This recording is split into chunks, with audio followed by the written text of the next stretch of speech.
So good morning, everyone. Good morning. Good morning. That's better. That's better. Welcome. This is the ninth, I think the ninth of 10 annual workshops. One of these comes off, I think. Maybe. Better? If I speak very quietly? Okay. This is the annual workshop for the Center of Environmental Sensing and Modeling. It's very nice to see all of you here today. It's always a great pleasure to bring our community together. This year, we welcome, in particular, our Scientific Advisory Board, who are here, I suppose, on their free time today, joining us for the workshop, but they're here to review progress on the center over the next 2 days, as many of you are aware. This group was chaired by John Farrington, who is, I think, still at UMass Dartmouth? No, he says. I think he's emeritus. Jim Bellingham, head of robotics at Woods Hole Oceanographic Institute. I saw Wolfgang Kinzelbach. New to the committee, Marilyn Anderson from EPFL, who's head of ENAC at EPFL in Switzerland. And I didn't see Taiken Oki-san. Oh. So this is the group from the University of Tokyo. So particular welcome to the Scientific Advisory Board, who are going to have busy days the next 2 days. So enjoy the relaxation today. As we do always on these occasions, we start out by sort of acknowledging, first of all, where we are. We're here essentially as guests of the National Research Foundation. We're part of this adventure, this Create Campus.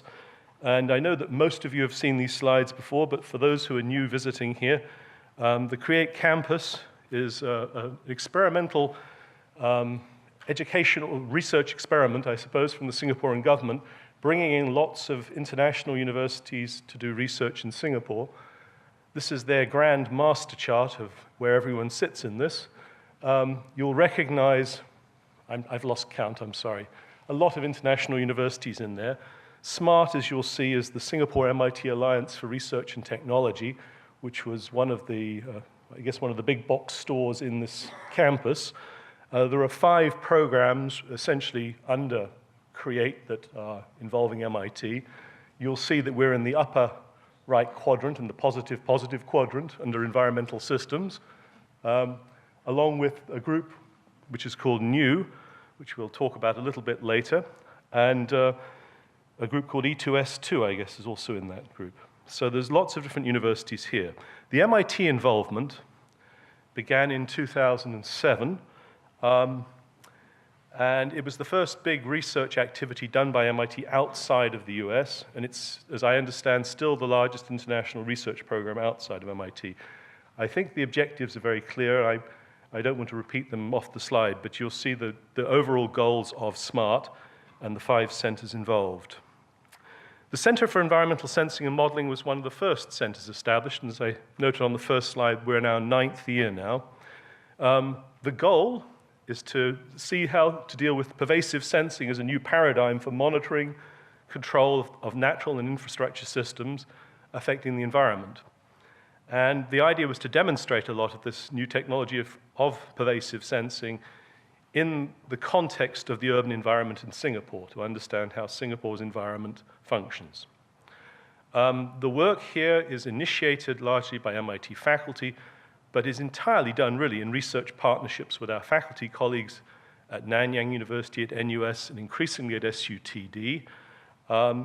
We have a permanent research staff here, and we have a lot of joint supervision of students. The scope of our activities has evolved over time. We put together these giant mosaic charts, which NRF thinks is helpful. We've covered them up so you can see the words that are relevant here. The work we're doing in Sensum these days is really under 3 main strands. One is in climate, and the climate work is driven by trying to relate global and regional climate change, try and predict how climate change is affecting the maritime continent and the area around Singapore, and to understand how land use changes and paleoclimate play into this. On the urban side, we're interested in urban atmospheric conditions, We're interested in urban water quality and urban infrastructures. And on the marine side, Singapore being an island, we're very interested in sensing and modeling in the nearshore environment. And we've done a lot of work on coastal studies of waves, currents, and sediments. Those are the main themes. We work also, from the research partners, we work with agencies in Singapore.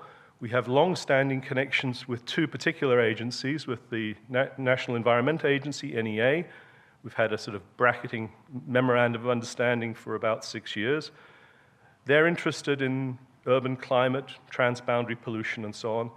And we've worked quite closely over the years with their regional climate modeling group. We've worked closely with PUB on monitoring water distribution systems and looking at contaminants and reservoirs around Singapore. I am the person working with LTA, which is the Land Transport Authority, and then the list keeps going. There's a lot of agencies in Singapore we're engaged in. The research community itself keeps growing. I should say, for those of you who doubt that there are half faculty, this is distributed by the amount of time they're spending in Singapore. You can see that the primary group of people are the group in the yellow block, are the research staff permanently here at SMART. As time goes by, our faculty participation from MIT also evolves. We're very, very happy this year to have another new colleague joining us. I think John Leonhard must be here somewhere, up there. John is a professor of mechanical engineering and an expert in all things thermodynamics and heat transfer.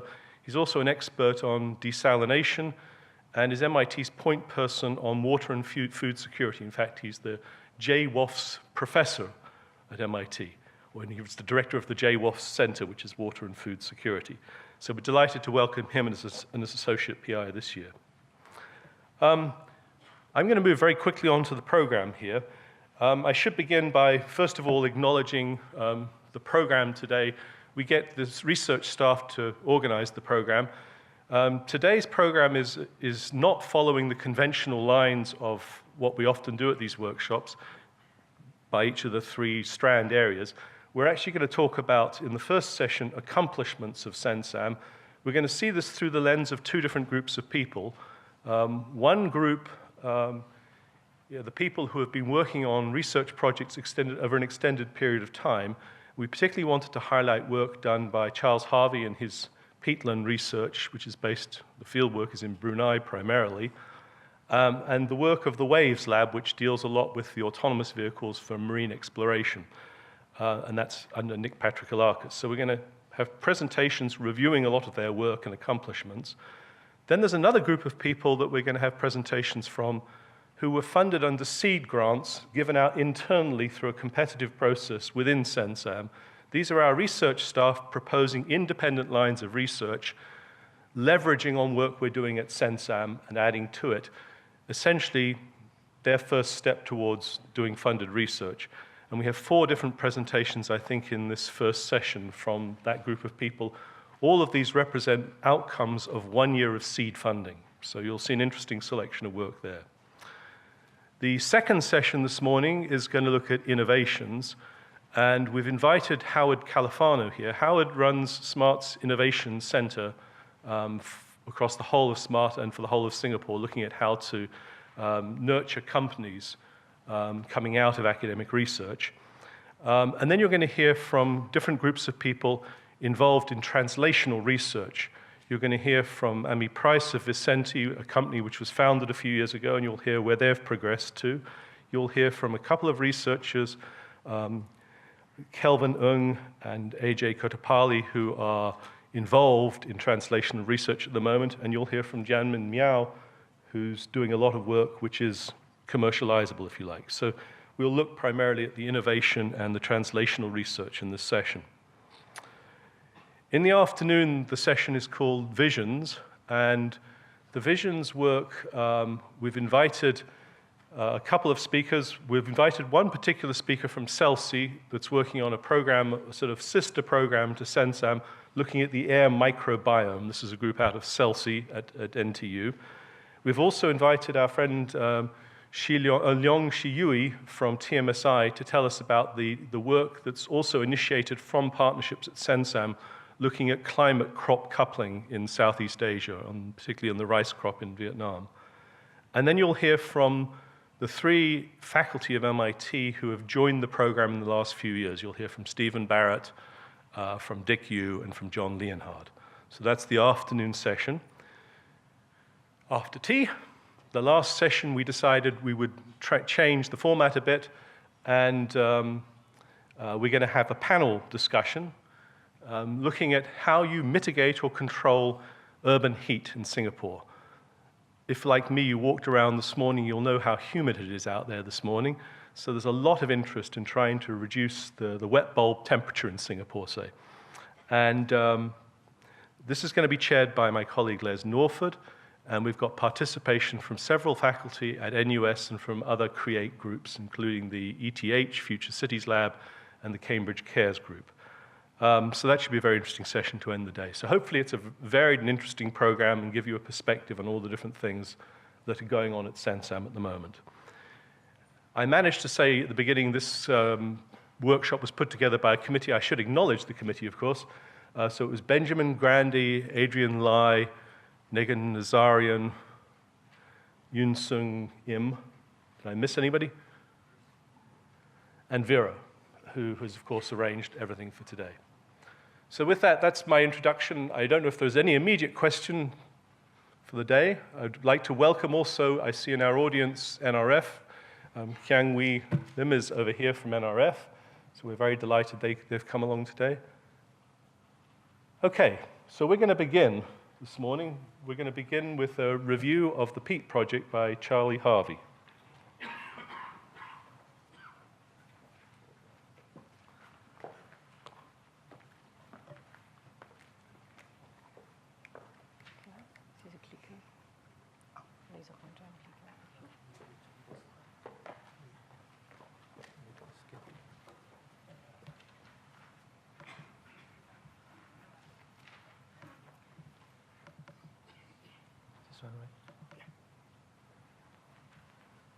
So, what is the presentation? That's fine, just hit play. Play. All right, here, click, here, go off on Which one? Oh, yeah. Yeah. Yes. Okay. Well, I'd like to thank everyone who showed up for the early morning first talk. I am going to talk about carbon and water fluxes from Southeast Asian peatlands.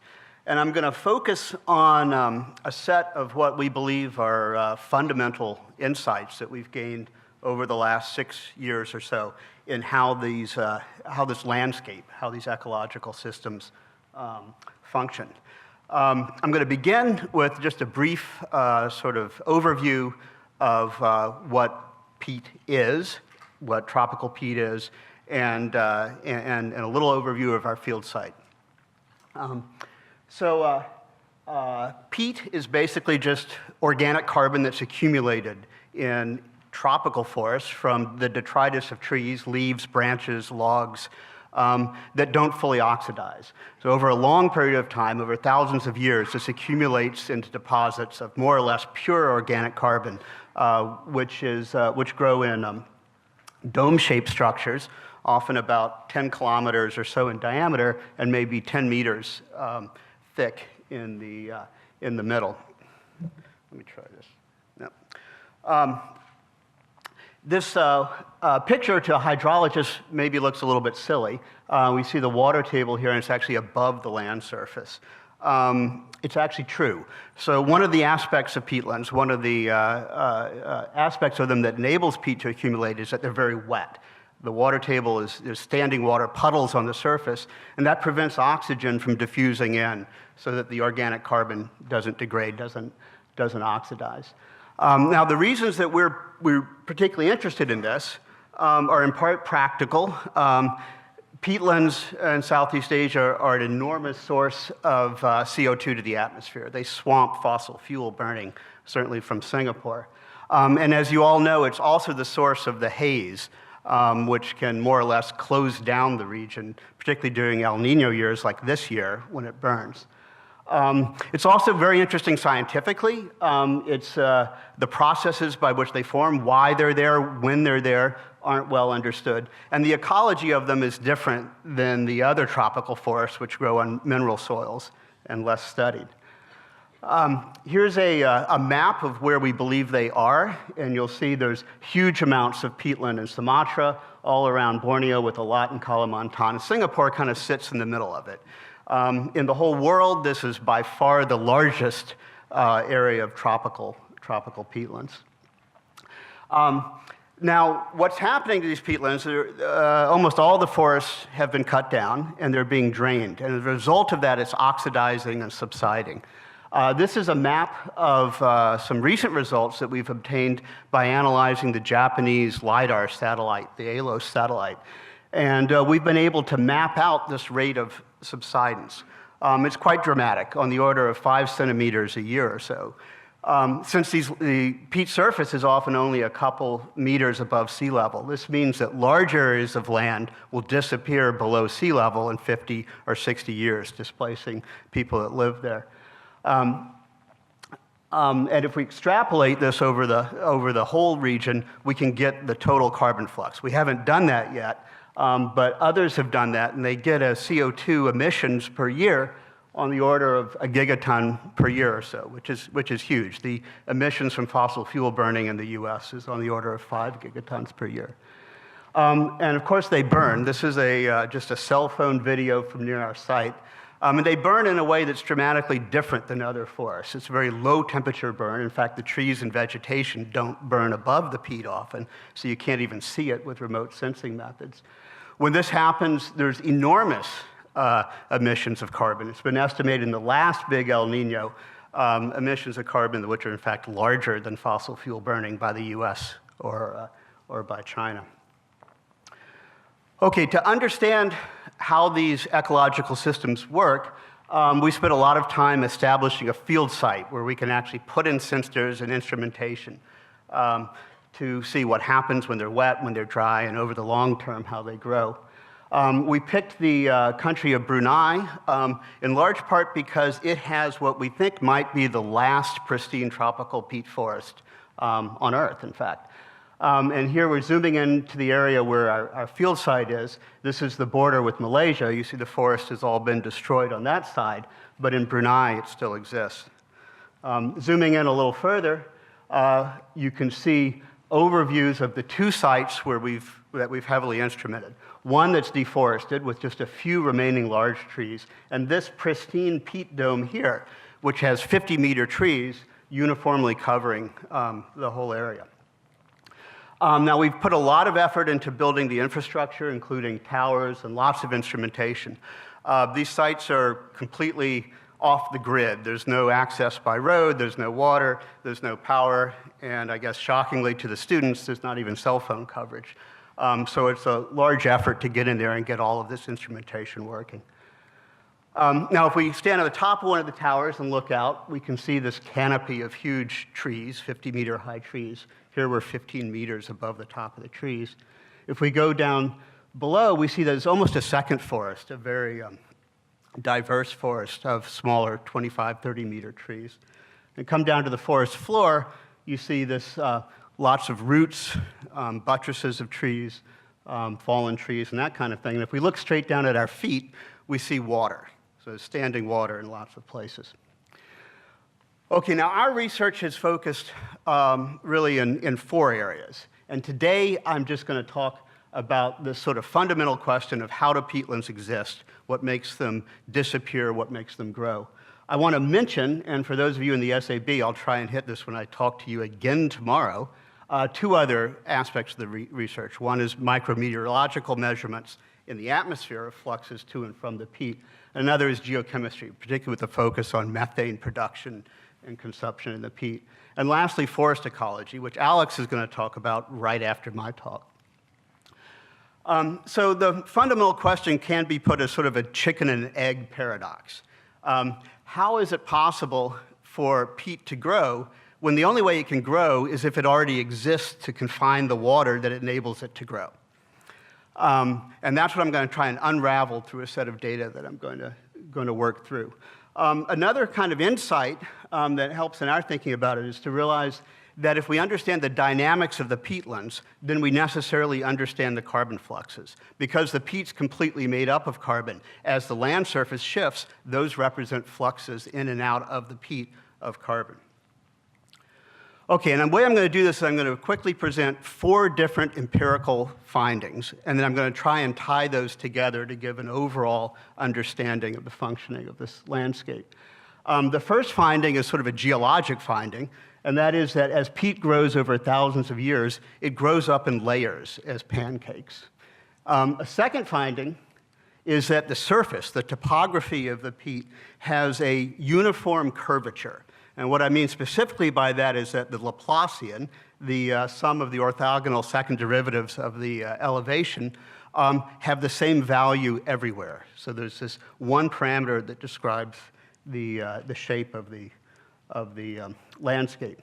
The third is I'm kind of moving down in scale and moving down in scale in time also is what a hydrologist might observe, and that is that the water table moves up and down throughout the entire landscape in exactly the same way, and from rainstorm to rainstorm in the same way. So if we have one kind of universal curve of water table elevation, we can always follow that to see what it'll do next until it rains again and jumps back up. The water table jumps back up and then follows it again. And the third is that the rate of CO2 emissions from the peatlands is a simple linear function of the depth of the water table. So when the water table is above the surface, there's little emissions, and then the emissions increase as the water table rises. Now, what I'm going to do is kind of work through these in reverse order. From the simplest thing, what a biogeochemist would focus on, to the sort of larger scale thing, what a hydrologist would focus on, then to what a geomorphologist would focus on, and finally to sort of what a geologist would focus on to tie it all together. So here's one of these sort of robotic things that we have out there that measures carbon fluxes. And the basic idea of using these is that as the water table moves up and down in this narrow vadose zone at the top of the peat, the emissions change. The emissions of CO2 change. And by putting this out there, we can measure both of these things and come up with this relationship, which I already kind of summarized, where as the water table falls below the surface, the emissions of CO2 increase linearly. Okay, so still moving backwards, this notion that the hydrograph is universal. What we did here is we just put in lots of wells with pressure transducers and then measured this hydrograph across the landscape, also measured the rainfall. And here's rainfall, flow down tree trunks. And if we look at just one little piece of data, what we see is every time it rains, it jumps up, and then it falls off with a diurnal wiggle in there from day to night. Now, if we take this and sort of chop it up, remove the rainfall events, and slide all these guys over, then we can get that, what I'm calling a universal hydrograph. And we can also keep the rainstorm events and see how they jump up from place to place and time to time. So we do that, put it together, we can come up with how the water table increases as a function of the depth of a rainstorm event, and then this hydrograph falling off like that. And the point that's exciting to hydrologists here is it's more or less the same at all times, at all places, except for one kind of outlier here. When I used to give this talk, I used to sort of wave my hands around and say, oh, well, you always have an outlier. I'm going to come back to this and actually use this outlier as sort of the proof of the overall concept. I'm kind of excited about that. Okay, so working back further, the peat has a constant Laplacian. Now, what this means is that the landscape has this curvature, which is uniform everywhere, and we were able to study that by both sort of traditional methods of simply surveying it and also airborne LiDAR to map it out. Here's a picture of the dome with our tower sitting right there, and with that LiDAR, we're able to map it out. And sure enough, it seems to work out pretty well, that the curvature is the same almost everywhere. Now, let me mention I don't have time to go into all the mathematics here, but I want to mention just a couple sort of underlying things that lead to this derivation. One is that if the water table is going up and down uniformly everywhere, then the carbon flux is necessarily uniform everywhere, right? Because it's just the exposure of peat that controls the carbon flux. The second point is that we didn't sort of discover that Laplacian is uniform everywhere. We predicted, in this case, we predicted it and then verified it. And the way we predicted it was we said, well, under what circumstance is it possible for the water table to move uniformly up and down everywhere? And then working through something called the Boussinesq equation, you predict that the way that would happen is if the surface has a uniform Laplacian. Okay, so what does it really mean, uniform Laplacian, in the simplest sense? Well, it basically means that wherever you have an indent, or you have less curvature than other places, that's going to be a wet place so that peat will accumulate there. And wherever you have a very large value, a high curvature, that's going to be a mound or a bump, so peat's going to oxidize and disappear there. So over time, this will fill in, that'll go away, and you'll come to something. In this case, it looks like a parabola, and that has this characteristic of uniform carbon emissions across the landscape. Now, we can do this gives us some really basic insights that I think are really useful. This is the Laplacian, which is uniform, and we actually know what it is. We can calculate it from this kind of complicated statistic, the mean rainfall rate over the mean transmissivity, where the transmissivity is a function of how the water table moves. Now, the amount of carbon stored in a peatland is proportional to the Laplacian. So we can ask questions like, well, how much carbon would be stored if rainfall were to increase? Or how much carbon would be stored if seasonality were to increase? These are both things that are predicted by climate models. And we can come up with graphs like this that show us the total carbon storage across the area as a function of the mean rain and also the interstorm arrival time, which affects this mean transmissivity. Or the amount, here's where we stand right now and what we believe the annual variations in rainfall are and what the ENSO amplitudes are. And this is a kind of rough prediction by climate models of where we're going to go. So the prediction is we'll lose about a third of the carbon over the long term if these climate models turn out to be correct. Okay, so the final result is that peat grows as pancakes. And the way we found this, the way we verified this, is by taking lots of cores and carbon dating the peat. And in that way, we can map out a three-dimensional structure of the paleosurface of the peat over the last 3,000 years as it's accumulated. Now, previous sort of theoretical models have predicted that peat might grow like this, from a little bump, grow it radiating out, or it might grow like this. If we take the understanding that I've described so far and predict how it would grow, we get something like this. It grows up as sort of pancakes stacking on top of each other, or the way I like to think of it is something familiar to many of us. It looks something like that. Now, let me return back to this outlier. So the concept of the uniform Laplacian is a steady state. That's the equilibrium you reach if nothing changes. But this concept of peat growing as pancakes is a dynamic model. That describes how it grows over time. And it can also be used to predict how it'll disappear over time if climate changes. So what's this thing right here? Well, this is on the inside of the dome, where we believe the peat is still growing. And sure enough, what this is showing, this well, this piezometer that's furthest into the dome, is wet. It's not a lot wetter, maybe just a couple centimeters, but that's enough to shift the balance there from an equilibrium where the carbon input and output are balanced to one where it's wet enough that carbon's actually accumulating, and that final pancake in the middle of the dome is in fact still growing there.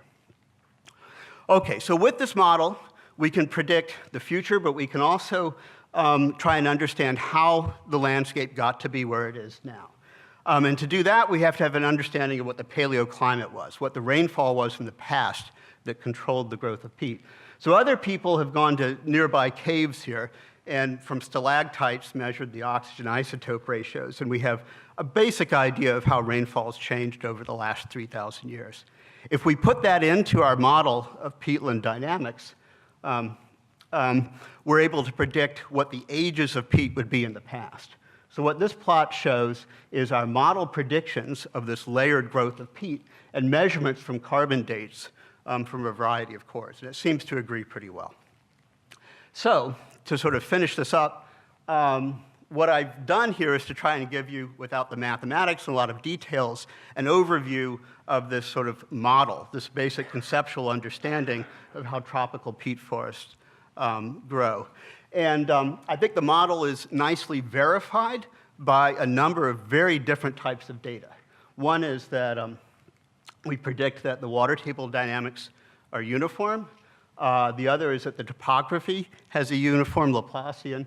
And the third is that the radiocarbon dates are consistent with the model prediction of the peat in the past. Now, we have one adjustable parameter in the model, and that's the rate at which new organic carbon rains down and accumulates. We have to adjust that in order to get the right height of the peat dome.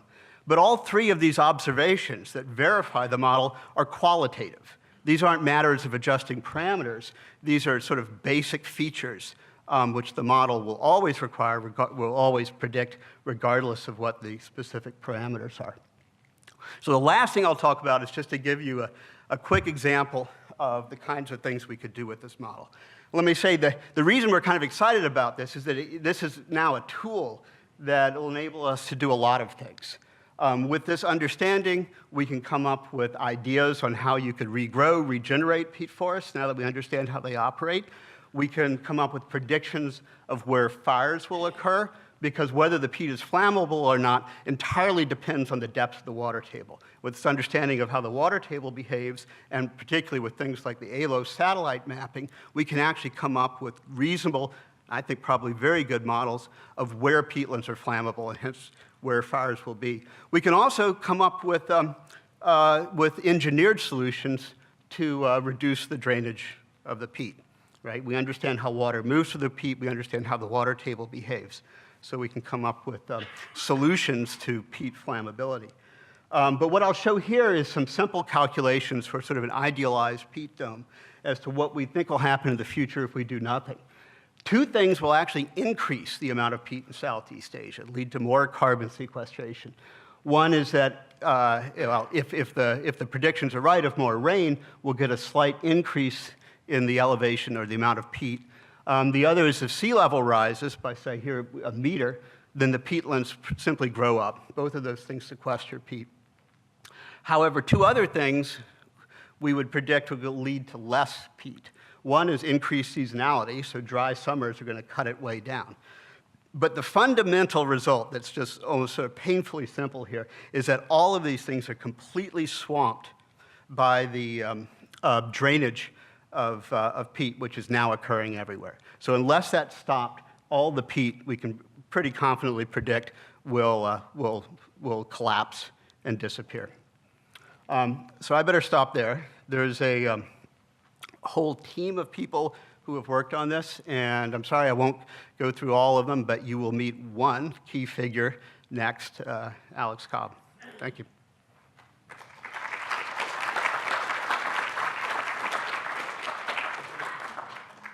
Questions? Oh, I got time? Yes. Oh, I thought A couple of it was way questions. out of time. Okay. No. Questions, please. Is there any prospect for engineering peat domes using this new understanding for deliberately sequestering carbon? And to what extent does these effects you described in the last slide sort of stabilize or amplify climate change in terms of CO2 in the atmosphere? Yeah, I think there are ways to engineer peat domes to start sequestering carbon. But sort of the first thing is sort of silly thing is that it's much easier to engineer them to stop emitting carbon, and that's you get much more for your investment on that. But over the long term, I think that could be done. And it's simple things like that fire that I showed burning. That was near our field site on a road, and the reason it's burning, I think, is that whenever roads are constructed there, they're drained just to keep the road from flooding. And now you get all these fires within the first couple hundred meters of either side of the road because the peat's dry there. The same thing is happening across palm oil plantations across the area. So if you engineered that a little bit differently, you could prevent those fires. What was your second question? Okay. Yes, sir, one more. Charlie, the hydrograph has a diurnal component. Yeah. I get the impression that there was just a small amount of nighttime recovery. Oh boy, Harry, you zoomed in on a fine detail that we spent too much time thinking about. So, okay, so for the rest of you, you might expect it to be flat at night because transpiration turns off. And during the day, that whole drop is just evapotranspiration from the trees. Or you might have expected to decline a little bit because there's groundwater flow through the peat and it's going down. So why would it go up a little bit? One answer is that it's wrong. There's huge barometric shifts from day to night, so we have to be very careful to account for that. Another possibility is dew.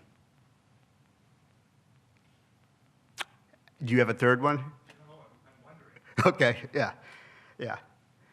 One more. Okay, thank you, Charlie. Thank you. Next, we're going to hear from, oops, can I say something? Yep. I'd just like to introduce Alex Cobb. Alex has been working with us at CENSAM since 2009. He has a PhD he's a postdoc or research associate. He has a PhD from Harvard University in plant physiology. That really doesn't do much justice to the things that Alex does. As you've already seen in the pictures, not only does he tramp through peat forests, he's also become an electrical engineer, a computer scientist, a jack of all trades as an engineer in building these towers in the forest. He also speaks multiple languages. I think he may be the only Westerner who's Malay fluent. He's a Renaissance man in this business. And we provided a seed grant to him last year to go back to his roots, looking at plant physiology, essentially, looking at the progression of trees. That's what you're going to hear about now. Thank you, Andrew, for the extremely generous introduction. Let's see. Sorry, Vera, how do I do this part? That's all right. Okay, so I'm going to talk about some work that I've been doing using this research initiative funds over the last couple of years, over the last year, rather, to understand wind dispersal in trees in Southeast Asia. So before I really get started, I just want to thank, there have been a lot of people involved in this, in fact, and in particular, it was funded by CENSAM through one of these research initiative grants. So again, this was funding that was provided to individual postdocs and research scientists in order to explore something that adds value to or otherwise leverages the primary funding to the PI's main project.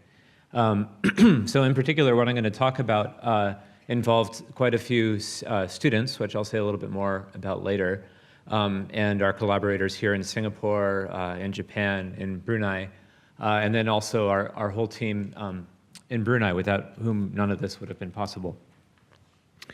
Okay, so the idea here is that peat swamp forests, as Charlie was just explaining, are systems that accumulate organic carbon over millennial timescales.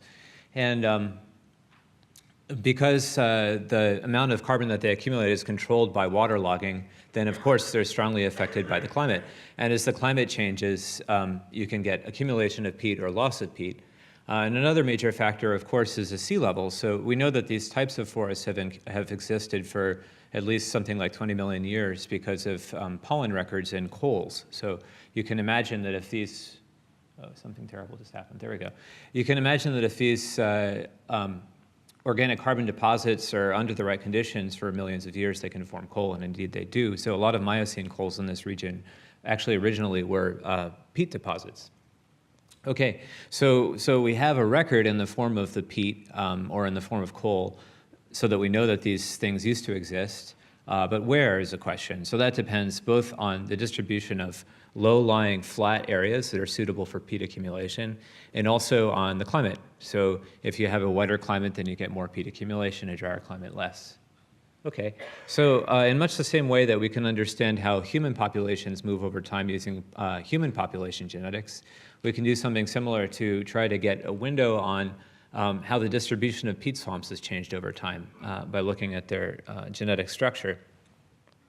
So here's an image of the top of the canopy at our site in Brunei. As you may or may not be able to see, is that? Oh, that's too bad.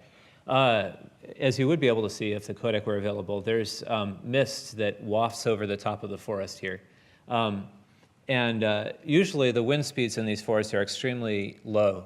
These are very still forests most of the time. And that means that when one of the wind-borne fruits of this tree falls, usually they just helicopter down to the ground. So these trees are from a family called the Dipterocarpaceae, which have wind-dispersed fruits. They're like little helicopters where the nut is about the size of an almond or a walnut. And so usually with very gentle winds, the fruit will helicopter down. It'll drift a little bit, but usually no more than about 100 meters. However, occasionally, if you have a very strong updraft, an updraft that's stronger than the terminal velocity of the fruit, then the fruit can be lifted above the forest canopy, and it can be carried much, much further in larger eddies and stronger prevailing winds. And so they can go a lot further. And so there are good physically based models for how the distribution of distances of dispersal of individual fruits is related to turbulence statistics on the one hand and the terminal velocity of the fruit on the other hand. And in this way, the forest moves over time. So this is an image from a recent paper in PNAS showing how different ecosystems might have looked during the last glacial maximum when the sea level was about 100 meters lower than it is now and the Sunda shelf was all exposed.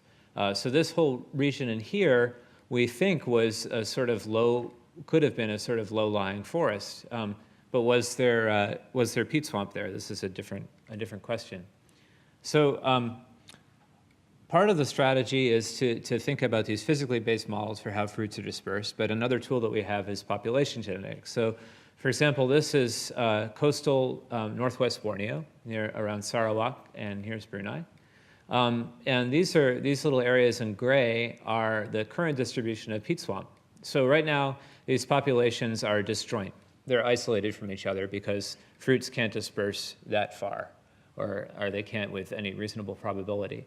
So that means that these populations are isolated and that they'll tend to drift apart genetically.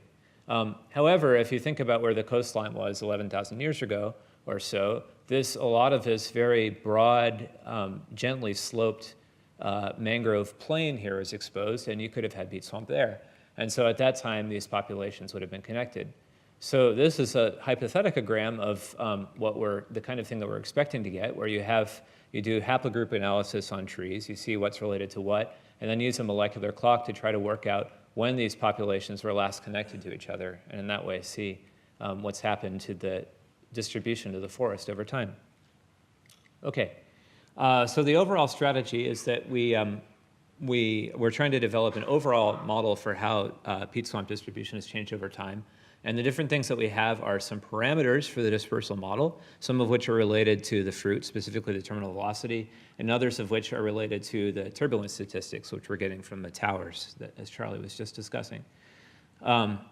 So we're also mapping where fruits are dispersed. So we find a fruit on the ground. Which tree did it come from? Well, we can do, just like in a court case, we can do parentage analysis to try to figure out which tree was the parent of the fruit that we find on the ground, and in that way verify our model for dispersal.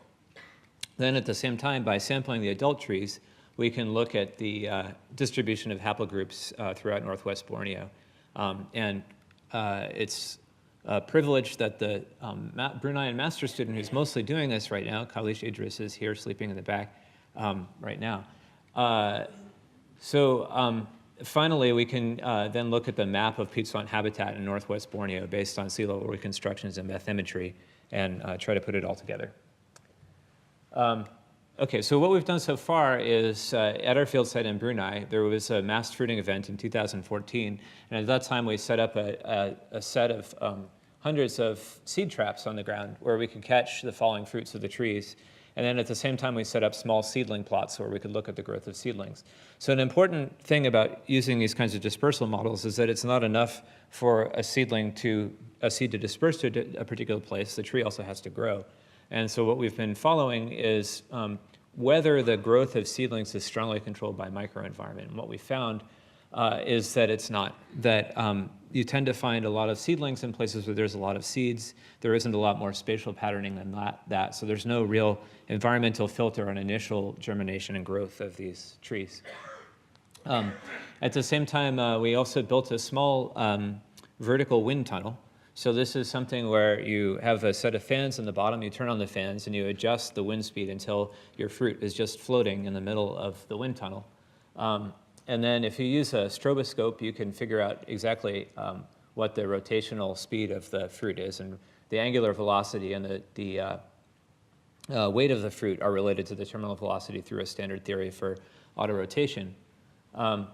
So we've done that, and actually this is a later version of the wind tunnel, shown with Ezra Hu, the NCU aerospace engineering student who built it, along with our homeboy Adali bin Ali, who works on our Brunei Pizwan project. So Ezra built this thing, and then our friend Jeffrey Lee at Raffles Institution has been using it ever since last fall with his students to measure the terminal velocities and study the flight of different kinds of winged fruits.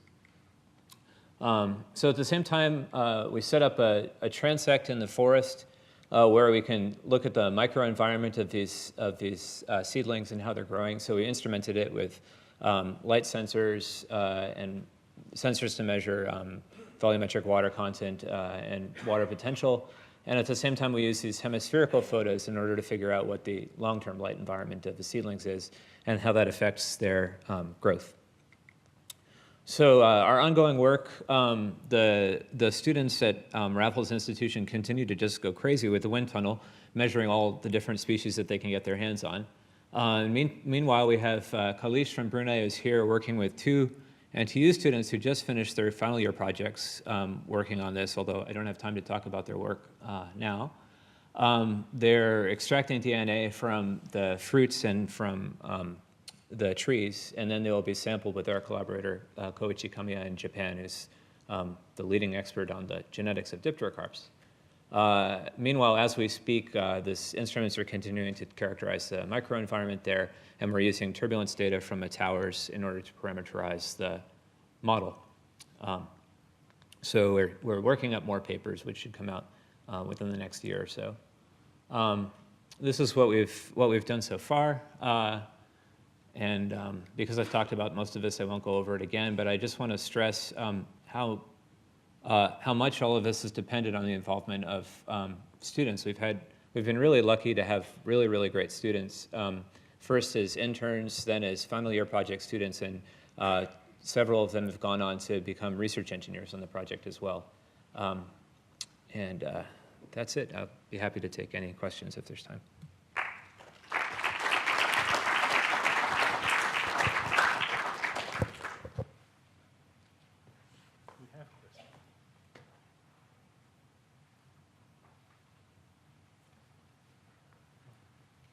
How much of a challenge was it to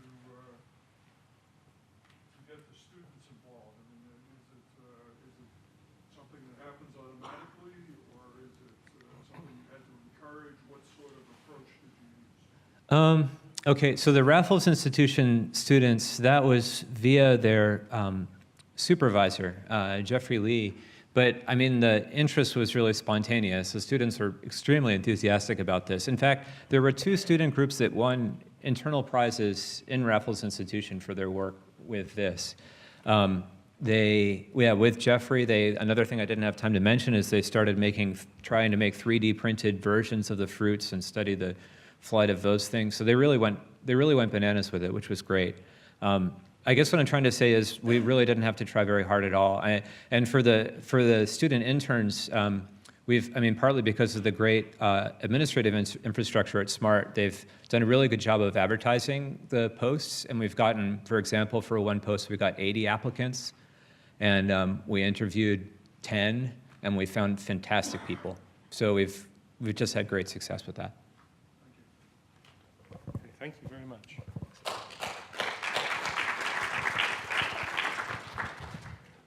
Next up, we're going to hear from Benjamin Grandy.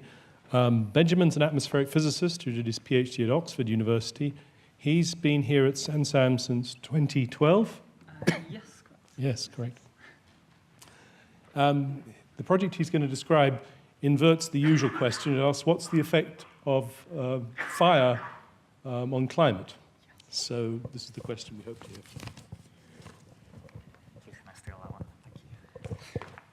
Good morning, everyone. So there are many possible ways by which fires may impact the climate system. As Professor Harvey mentioned in the first talk, when peat is drained, it can release enormous amounts of carbon dioxide, especially when it's burned. So last year, during September and October, on certain days, it's estimated that the carbon emissions from fires in this region exceeded the entire carbon dioxide emissions of the entire US economy. In addition to emitting carbon dioxide and other greenhouse gases, these fires also emit many other compounds contributing to the haze that we're also familiar with. Of particular importance are organic carbon aerosols, small particles suspended in the atmosphere. So this photo shows a layer of haze, looking down at it from an aircraft flying above the haze layer. You can see that the haze looks milky grey, almost white from above. And that's because the organic carbon aerosol particles and other aerosol particles are scattering lots of the incoming sunlight. So this means less sunlight reaches the Earth's surface, and the Earth's climate system is cooled as a result. And it's also possible that these aerosol particles may impact the clouds. So one theory suggests that as we add more aerosol to the atmosphere, that can mean that cloud droplets increase in number, making the clouds whiter, again scattering more sunlight away from the Earth's surface and cooling the climate system. And it's also possible that the aerosol particles may affect cloud cover and rainfall, although the uncertainties are large.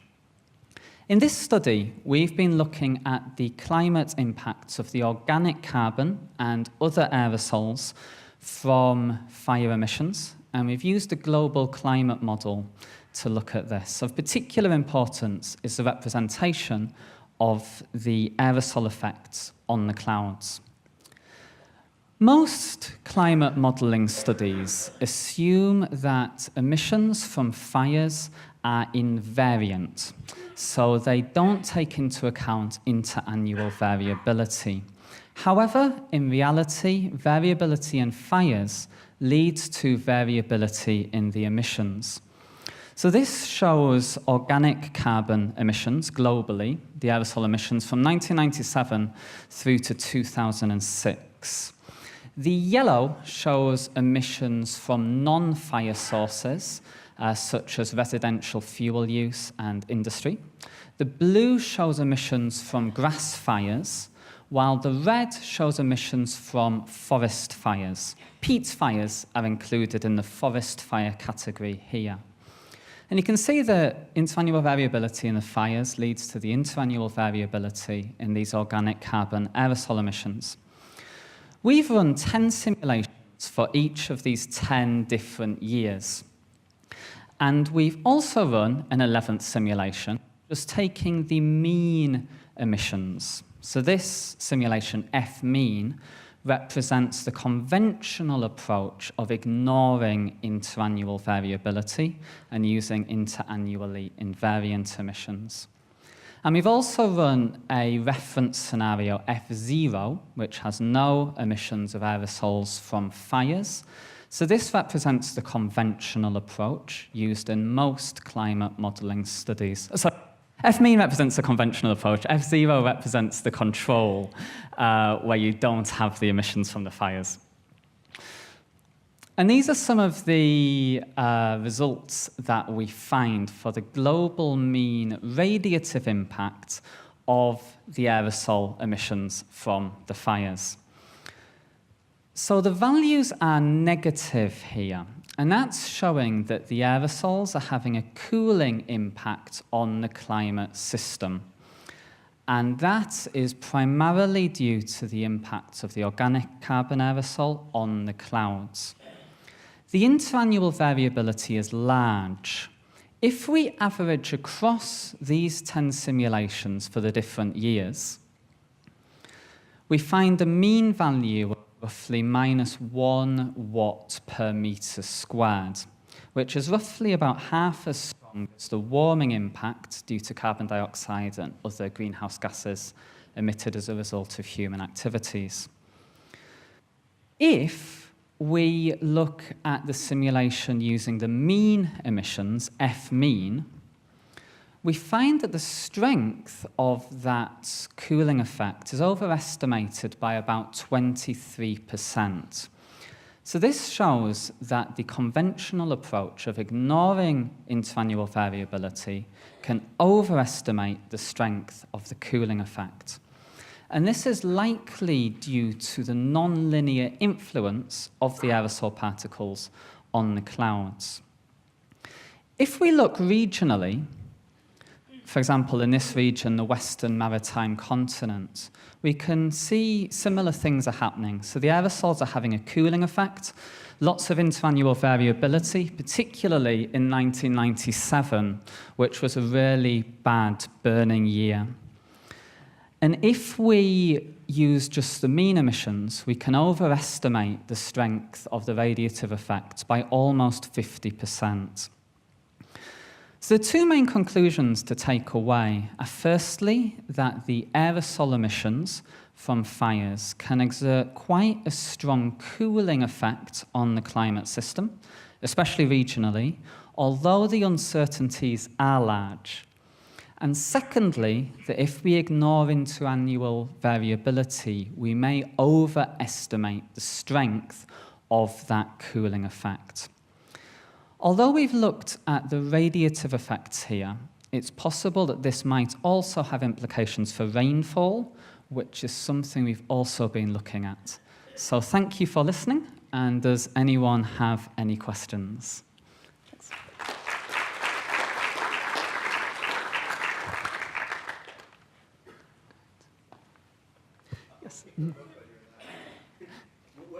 What do you think the effects of rainfall are? Do you think there's a feedback to Mars? What are your thoughts on that? Okay, so the question is, what are the possible effects on the rainfall and whether that may feed back on the fires? So there's two timescales we need to consider when we look at the impacts on the rainfall. There is the fast timescale, where we just look at what happens to the rainfall whilst keeping the sea surface temperatures all the same.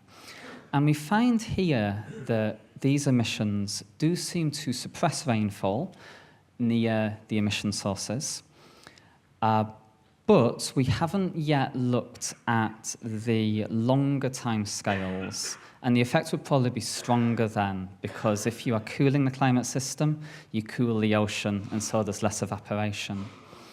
So it's possible that this may have a feedback on the fires. If we're suppressing the rainfall, it may make it easier to burn.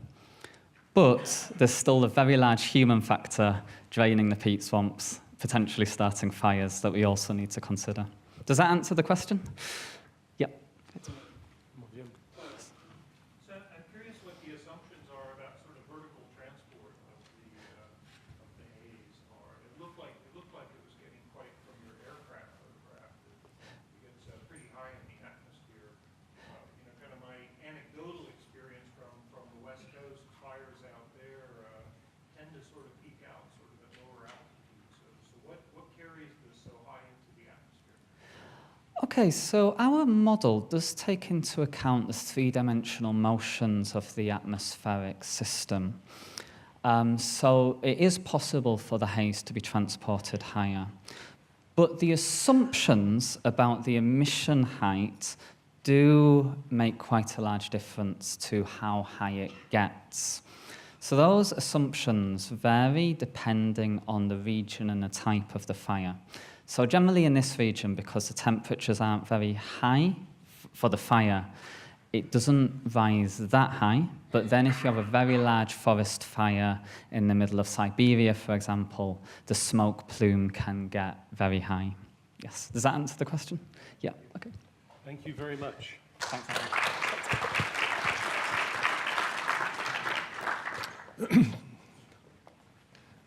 Next speaker is Masaki Kitajima. Saki did his PhD at Tokyo University in the Urban Engineering Department. He's an environmental engineer. He came to Sensam 2014 working with me on biofilms and water pipes. And his project takes us in a different direction, looking at everyone's favorite virus, norovirus, and how one can detect it. Thank you, Andrew. Good morning, everyone. As Andrew mentioned just now, the research topic of my research initiative project is norovirus aptasensor, which is a new aptamer-based biosensor, and we carried out proof of concept studies to prototype this sensor. Norovirus is the major cause of foodborne and waterborne acute gastroenteritis with various symptoms, often reported as stomach flu. This virus is also known as an environmental contaminant. In fact, it is included in the US EPA contaminant candidate list, which is a list of emerging contaminants known to occur in public water systems. Norovirus has been found at few points in Singapore's urban water cycle. Specifically, it was found to occur in untreated sewage with a concentration of up to 10 to the 6.5 virus per liter, and in treated sewage and surface water, up to 10 to the 5 virus per liter, according to the published reports from Singapore. These results have been obtained using quantitative polymerase chain reaction, which is most widely used for environmental pathogen detection. But it takes at least several hours to obtain the results and has limited on-site application. Whereas biosensor, which rapidly converts a biological response into a measurable signal, potentially enables real-time online monitoring. In this study, we used aptamer as a recognition element and electrochemistry as a means of transduction. Aptamer is a functional DNA or RNA that falls into three-dimensional conformations binding to a specific target and offers various advantages as biorecognition element of biosensor. For electrochemical measurement, we used a standard benchtop workstation as well as a portable measurement system called VStat, and compared them side by side in terms of their performance as an electrochemical measurement system for our aptasensor using MEMS device. The VStat is as small as credit card and provided as open source instrument and software with reasonable price, only $130. In order to prepare MEMS aptasensor device, we immobilized thiolated aptamer on the MEMS gold electrode through the affinity between thiol and gold. These graphs show cyclic voltammetry profiles before and after immobilization. As you can see here, aptamer immobilization substantially reduced the peak current, indicating that self-assembled aptamer monolayer was formed on the gold electrode. The VStat showed similar electrochemical profile as the standard benchtop workstation.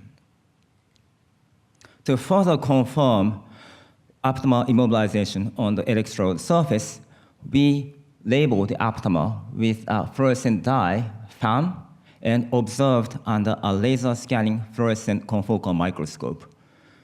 This image is the top view showing fluorescent signal on the gold electrode. No fluorescent signal was observed on the electrode without aptamer. In this three-dimensional figure, Z-axis represents fluorescent intensity. Fluorescent signal was observed, fluorescent signal derived from the label aptamer was observed only on the gold electrode, as we expected. Now I'm going to show you the results of the detection of virus by aptasensor. We used another electrochemical technique called square wave voltammetry square wave voltammetry profile for buffer without virus is shown here. When murine norovirus, which is a model of human norovirus, was spiked in this buffer to obtain a final concentration of approximately 50 plaque-forming units per ml, we observed a significant decrease in the peak current. Again, the portable VStat showed square wave voltammetry profile similar to the standard benchtop workstation. Next, in order to assess the sensor's ability for quantification, we made a serial dilution of murine norovirus, spiked in this buffer, and performed square wave voltammetry independently for each virus titer.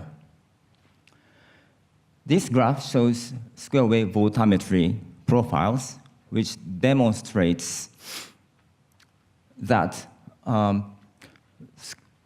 peak current decreased concentration-dependent manner.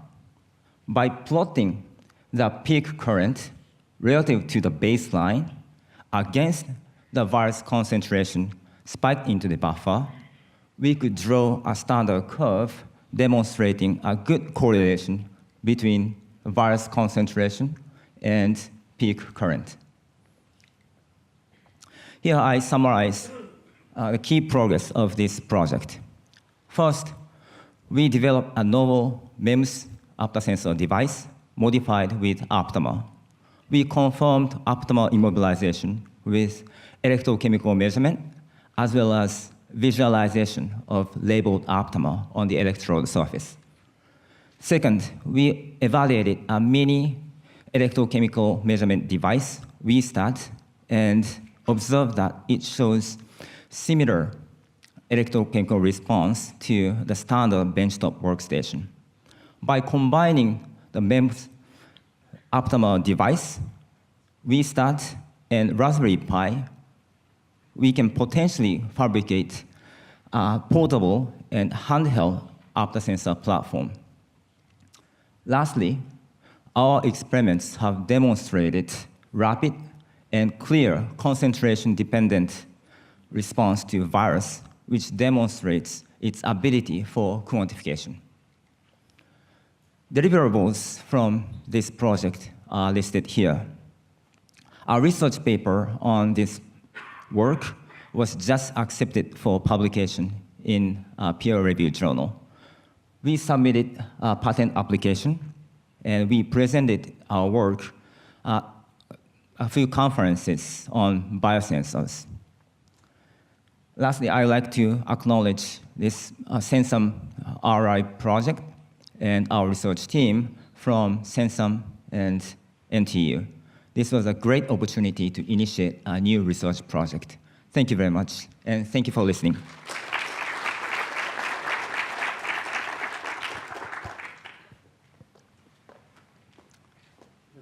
Time for a question, yes.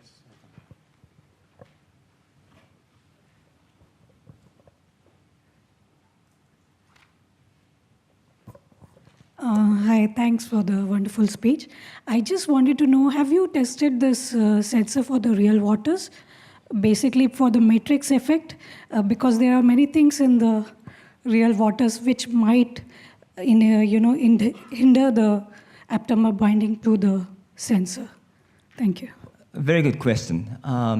The quick answer is we haven't tested real water samples yet, but as you mentioned, there may be some interference substances in the water samples that may inhibit our detection process. So we need to assess the inhibitory effect, and we need to consider some method to purify virus particles or to reduce the inhibition effect, if any. Thank you very much. Okay, hello again. My name is Gonzalo Carrasco, and this is now the right presentation. So I'm going to tell you about a seasonal study of trace metal concentrations by availability and sources in Singapore coastal waters, focusing on the seasonal part, because we have a couple of season. Yeah. and the concentrations and bioavailability, as Ed will talk about sources in a poster he has later. Briefly, I'll go over the intro for metals and bioavailability. Some of you might have seen it, some of you might have not, so bear with me, please. We study metals because metals are important for enzymatic functions. Here is a cartoon of a cell with intake of carbon, phosphorus, and nitrogen mediated by all of these color boxes of metals. Bioavailability is important because total dissolved metals are broken in nature into inorganic, free, and organic fractions. But what happens in reality is that there is some organic complexes that bind to the vast majority of metals in natural samples. And the inorganic portion are the bioavailable fraction, while this organic portion is a non-bioavailable fraction.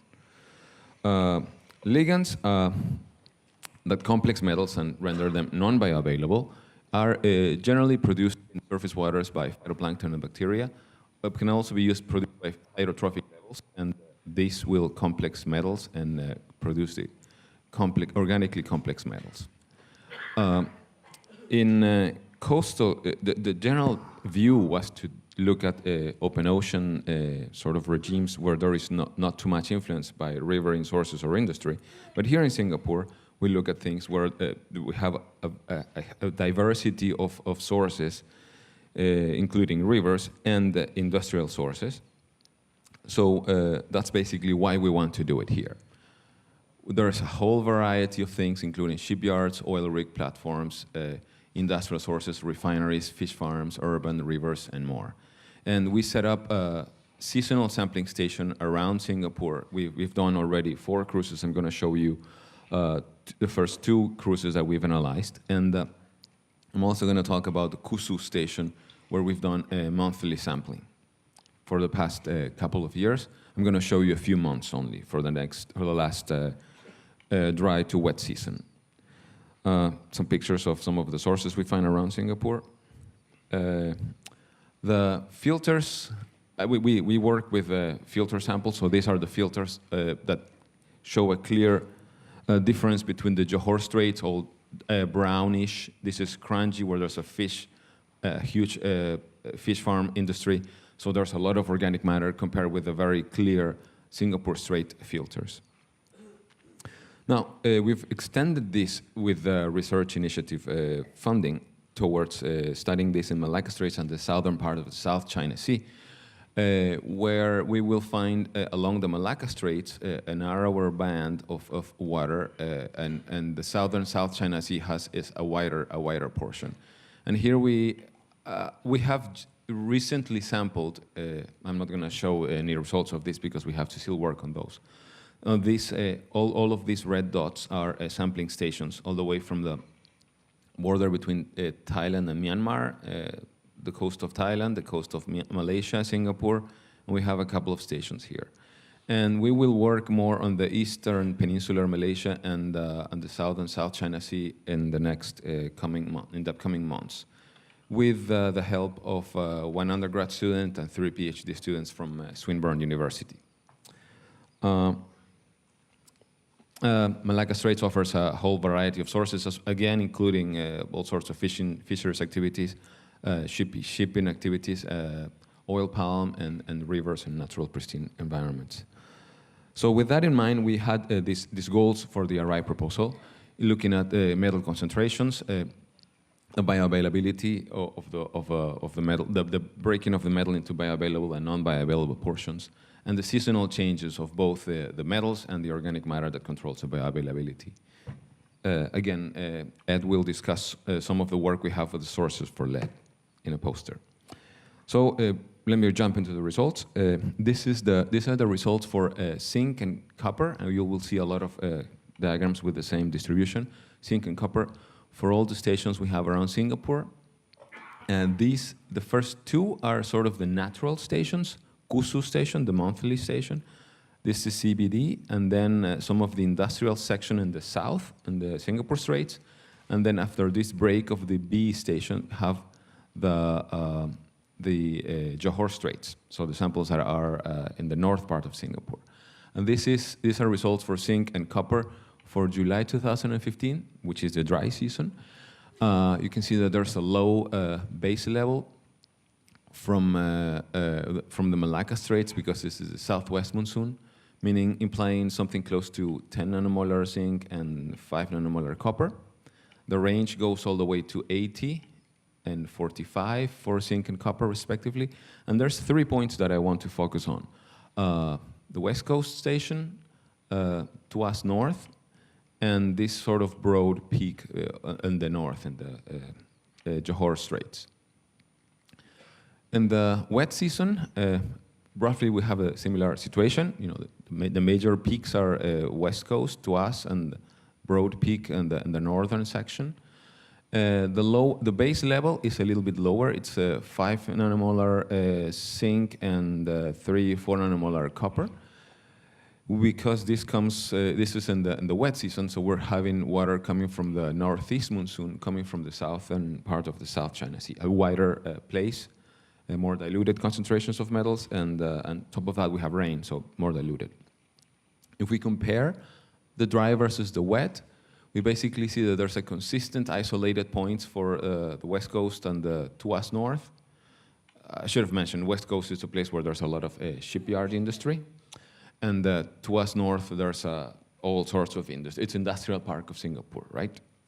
And then the broader peak between Seletar, Sembawang, Punggol, all these places that are sort of going all the way to Johor River.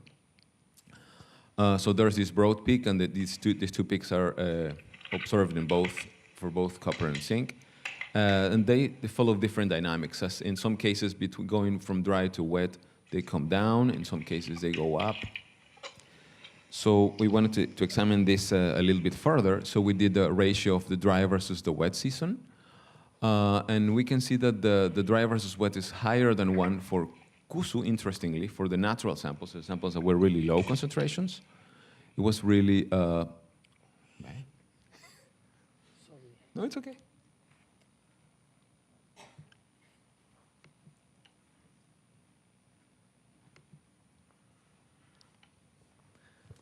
Yes, as I was saying, the ratio is higher than 1 for the natural stations. In spite of the concentrations being low, the ratio is higher, which sort of makes sense. I mean, there's more stuff coming in the dry season than in the wet season. And they are lower than 1 for some stations. So we basically have to try to discern this a little bit further. Some sources are related to monsoon variability, and some other are related to other events. I mean, sources we cannot control. There might not be seasonality to them. In terms of the natural sources, the Kusu station, we have these 5 months from July to November. So this is the July, the dry season, and this is November, the wet season. So going from there to there, we can see that the concentrations of zinc and copper are decreasing. Apparently relatively smooth, and this relates to the idea of the dry season. The monsoon, the waters bring in natural levels from the Malacca Straits, which can be higher as they come down to a point in time in November where we're talking about water coming from the southern South China Sea. Now, looking at the speciation, speciation is very time-consuming. We have only preliminary data at this point. And I have data from 3 points, 1 point in the Malacca Straits, 1 point in Kusu, Singapore, and 1 point in Borneo. In summary, basically, in Malacca Straits, there's 2 ligands, a stronger ligand L2 and a weaker L3. Singapore has a high concentration of L3, and southern South China Sea has even less L3, implying that there's a higher complexing capacity in Malacca Straits than in Singapore, than in the southern South China Sea. And this will produce the opposite for bioavailable zinc. So basically, there will be more bioavailable zinc in the Malacca Straits, more in the southern South China Sea than in Singapore, than in the Malacca Straits, as there is less ligands here. And we obviously have to do more of this analysis. Hopefully, the students will be able to pitch in with the instrument time, so that we can get a higher resolution around Singapore, especially with all these sources. In fact, a similar study that I want to compare to is a study that I did during my master's. where I looked at not Singapore, the largest shipping hub in Asia, but I looked at Norfolk, Virginia, which is the largest naval base in the world. So basically, a lot of ships, a lot of shipyard, a lot of shipping industry. Concentrations of zinc and copper were much alike them, going from 5 to 160 and 6 to 50 nanomolar. So we're talking about basically the same range of concentrations. But I have done all the ligand work over there, and basically we have two regimes. A safe regime, which I call safe regime, which is where the ligands below a concentration of zinc of 30 nanomolar could cope with a zinc load, and therefore zinc was mostly non-bioavailable. So it was not to be bioaccumulated and have a biological effect, compared with the unsafe regime, which was anything above this threshold of 50 nanomolar zinc, where the ligands could not cope with the zinc load, and therefore most of it was bioavailable, and therefore could be bioaccumulation. Now, in the case of Norfolk, where there's a shipyard and some crab industry and whatnot, it can be not too important, but here we have a lot of fisheries. Here we have a lot of fish farms, and that's what we eat in the food court, so we really need to be aware of that. So basically, we're talking about, sort of summing up, we were talking about this ideal case of things happening in the vacuum in the open ocean. In Singapore, it happens that we have to include the industry and the rivers. The question that I have now still open is basically what happens, who produces the ligands, what biological species are producing the ligands in different niches as the concentrations of zinc increase and decrease. Are ligands produced? What is the binding capacity? And what is basically, ultimately, the question is, what is the concentration of inorganic zinc that will have a biological effect? More so in a place where there's a lot of industrial effect and a lot of industrial sources, and at the same time, a lot of organic matter coming from rivers. So this balance might set up a very interesting scenario, and that's what we're going to be working on over the next year. To study this further, we've recently set up with Martin Tay from the Thompson Lab and Sandro Cleon from TMSI, using the platform that Taufik from the Waves Lab allowed us to use. We've set up another monthly station in Punggol in the north, so we can get monthly resolution here and now monthly resolution here as well. Basically trying to figure out what is it that triggers that harmful algal blooms that are somewhat common occurrence in the Johor Straits. Finally, just a brief mention to talk about a method comparison. We were working with Andy Wang from the Prof. Miao's lab, trying to figure out. He was really curious to see if his MEMS microsensors were working in more or less okay. So we got some samples and we both ran them, and we basically get the same values using very different methods. So we're really happy to make him happy. And with that, I finished with a list of a huge list of collaborators in Malaysia and in Singapore that have allowed for all the sampling, all the extensive sampling we've been doing this last year. Thank you very much.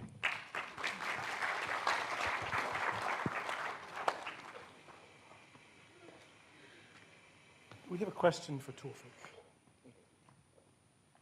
Sorry, for Gonzalo. Any questions?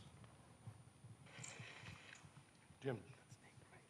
So I apologize. I think I might have missed your first couple slides. You covered this.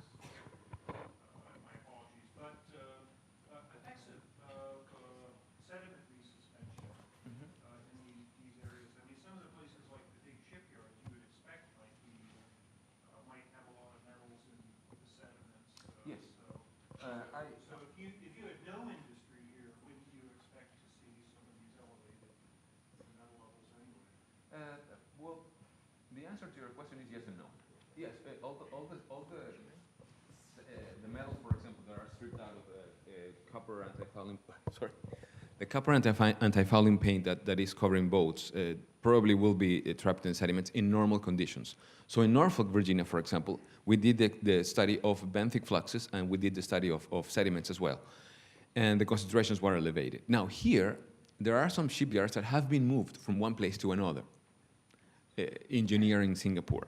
And also, there's a lot of land reclamation. So there's a lot of sediments that are being brought from Vietnam or from Malaysia or from Indonesia, from other places. So Yes and no. It would be really interesting to look at the sediments. We have some sediment data, in fact. I think Ed is going to discuss some sediment data that we have from around some places, but it really hasn't been the direction of the study that we've been doing.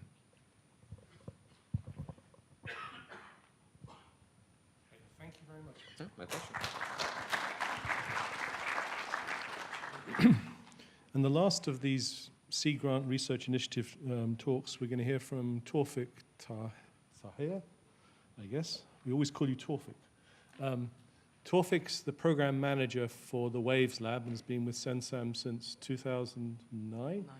He's a control and automation expert who did his master's degree at Nanyang University, and he's going to describe SmartFloat.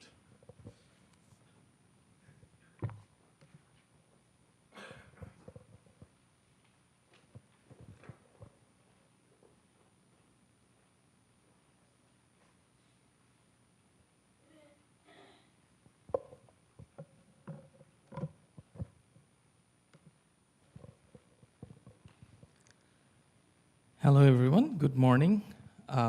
So as Andrew described, I guess I don't need to talk about my background anymore. So apart from the RI project, I'm going to give you a little bit of background on what we do and what motivated us, and so that you have a clearer picture.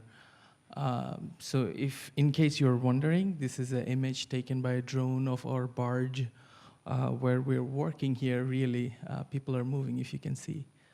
I'll start with that. So what is the goal of Waves Lab, as we know? So when we started back when I joined in 2009, so our goal was to make tools, autonomous tools, to support scientists so that they are able to collect their samples from traditional method to completely autonomous systems, so which will enable us as scientists to collect data more efficiently. Now, that's a few years back, what we're talking about, but then what is the ultimate goal, or what is the dream of an engineer? So being an engineer, you might find my talk a bit of unorthodox, because my talk has more engineering component predominantly than science ones. So I have extensive usage of images and videos. I apologize if it offends you. Anyway, moving on. So these are some traditional vehicles that we started with, some surface vehicles, regular kayaks fitted with computers, motors, etc. And the very common hexcopter, in this case quadcopter, or commonly known as drones, and autonomous underwater vehicles, the submersibles. So another focus of Waves Lab recently been to make them robust, make them low cost, and also efficient at the same time. So we are constantly working on that to make our vehicles to have these qualities, if not all, as much as possible. So these are some efforts we've been through. So these are small kind of snapshot what we have been doing last few years. So on top, you'll see a small robot that made out of a live buoy, and which is pretty economic. It's very low cost, I can tell you that. And they're robust. And we have drones. They can land on water. I have some videos that I'll share with you. And last not but the least, the RI project that Andrew introduced. And I'm going to talk about a bit more about that. So this is a small video. So this is a robot that we just put up together, and we claim this fairly robust. You can hit up with a running speedboat, and it still works. You'll see in a moment.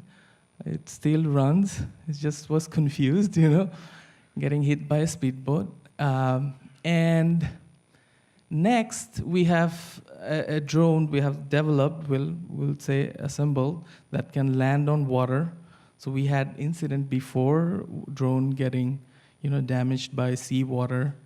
So this is one of that. Now moving on to the project that we're talking about, the RI project, RI-funded project.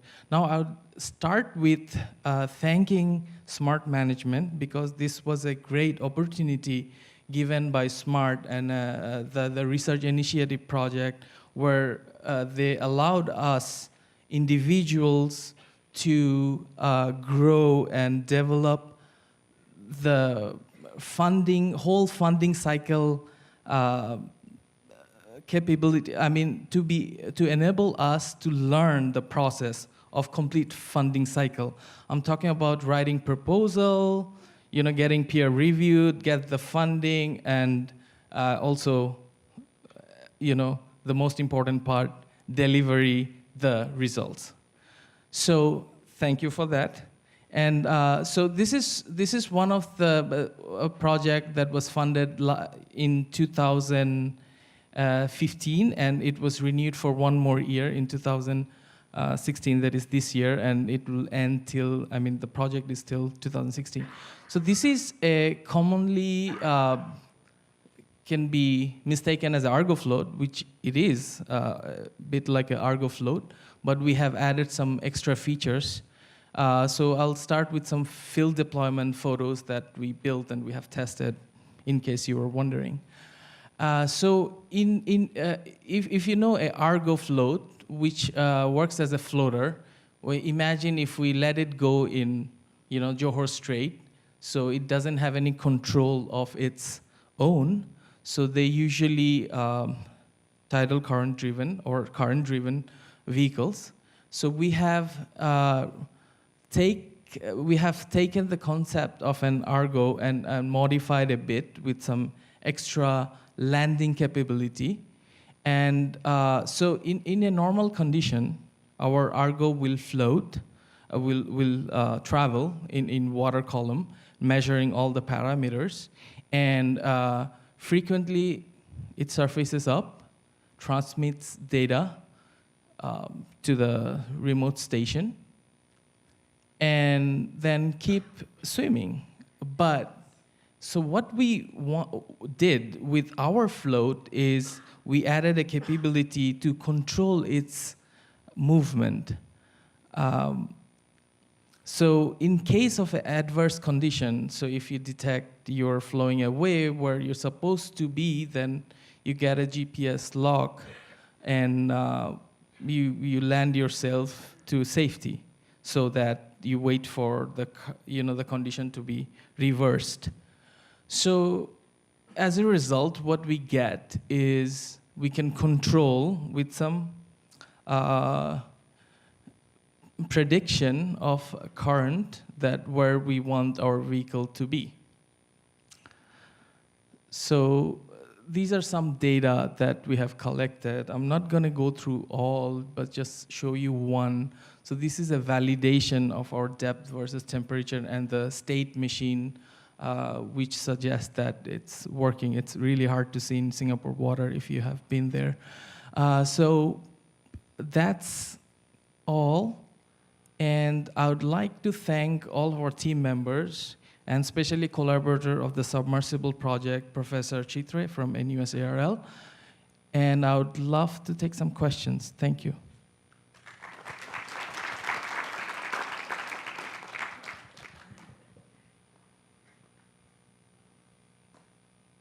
Questions? Jim. So the goal of the float then is to more or less stay in one of those high current environments, so sort of catch the tidal currents?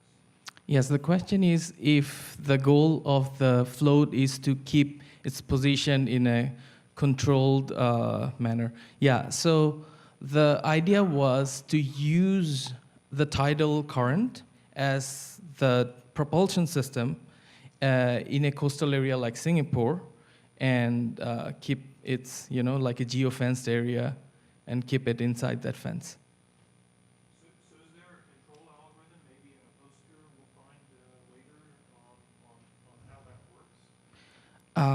We are currently working on that, but there are some work that we have presented, maybe not on poster, but there are some simulations or basic, current prediction model that we're working with, so which helps us to keep things in position.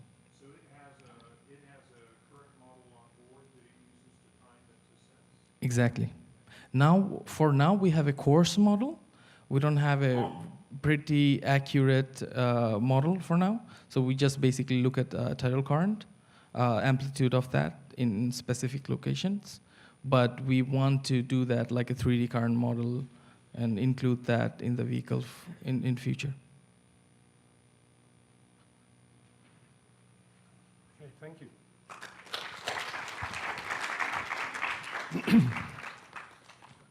The last presentation in this session is going to be from Nick Patrikalarkis, and he's going to be talking about robotics sensing and interpretation of the autonomous vehicle fleets that we've been operating here. Nick was supposed to be here, but he has a good excuse. He's been awarded a major award from ACM and is in fact at a conference giving a keynote lecture later today in Berlin. We're hoping to get him out of his bed in Berlin to talk to us. Are you there, Nick? Yes. Ah, brilliant. This is going to be an interesting experiment. Is he ready to walk? You're in charge, Nick. I think you're ready to go. Thank you, Andrew, for the introduction, and good morning, everyone. I'm going to be giving an overview of the Waves and air vehicles for environmental sensing laboratory over the last few years, giving an overview of our activities and what we have produced in the course of the last 8.5 years. If we go to the next slide, you will see here an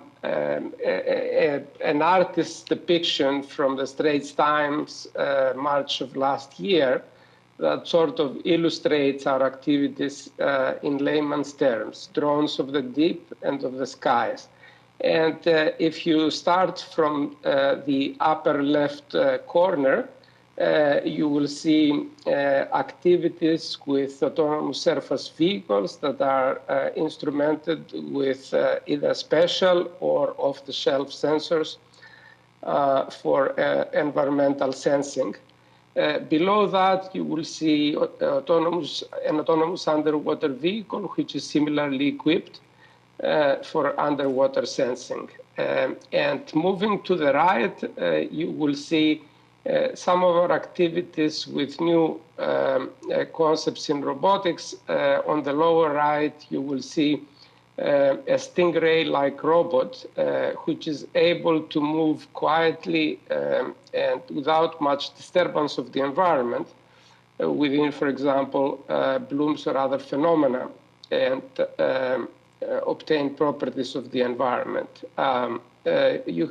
And then on top of that, you will see a highly efficient robot of the form of an octopus-like robot that expels a jet and accelerates in a very rapid fashion. On top of that, to the top right, you will see a hexacopter, which we have used extensively for hierarchical investigation, detection of phytoplankton blooms, and for measuring structures, and I will go into more detail into that.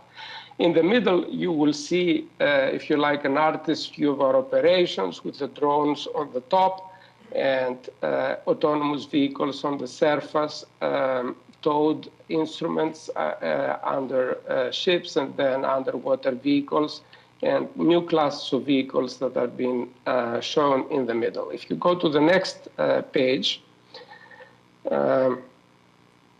Tofik, The next page here, this and the next page illustrate, if you like, in a high-level view, the activities of this lab in cooperation with many other colleagues, both from within SMART and MIT, as well as several universities in Singapore. So this is the axis for the phase 1 part of the project that started in January 2008 and was completed at the end of 2012. By ST, we denote major sea trials. Typically, they were 1 and usually 2 each year in the winter and summer months. You will see with blue in the upper right the point in time at which we moved to our new laboratories that you will have opportunity to see later. On the bottom, you will see major headings of activities from this laboratory.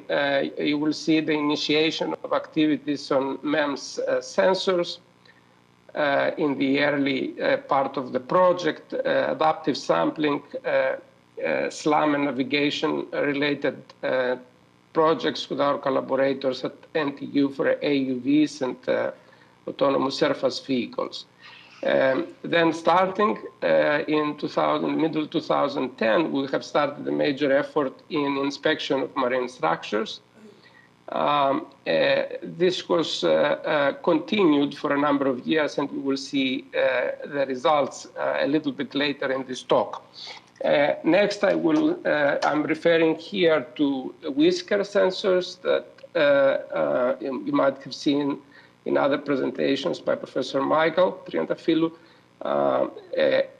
that allow us to use biomimetics to develop engineered sensors that sense velocities and other properties. In 2011, we started to investigate in more detail the remote detection of phytoplankton blooms and the ability to rapidly converge in areas of blooms that, as you know, are highly intermittent phenomena, to do in situ sampling and analysis.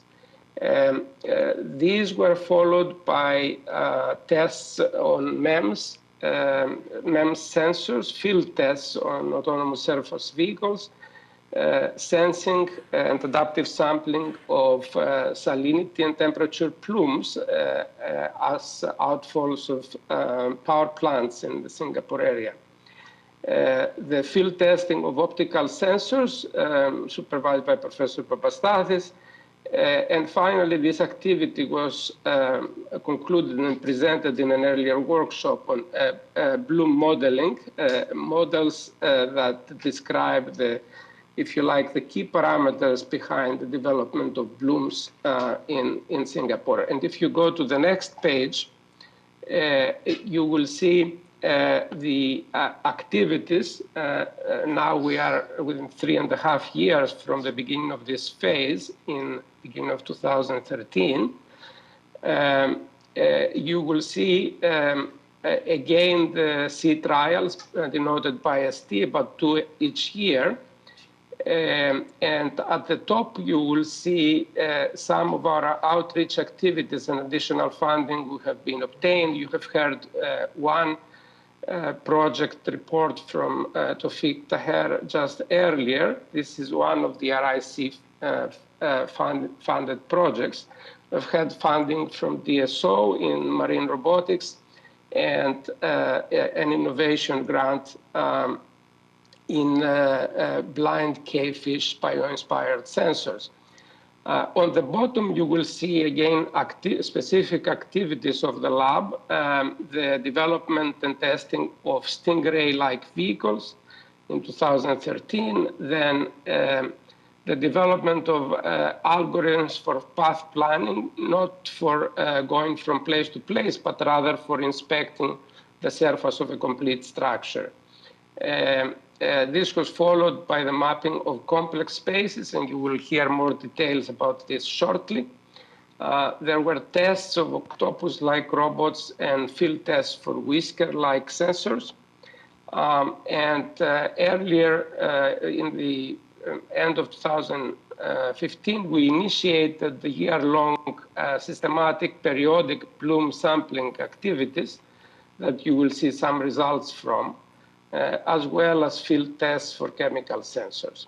In the recent past, between January and May this year, the team of PIs and ourselves in this lab and our collaborators have been involved in developing a new proposal, the smart use, you will hear about a bit later. A major component of this proposal has to do with marine science and engineering.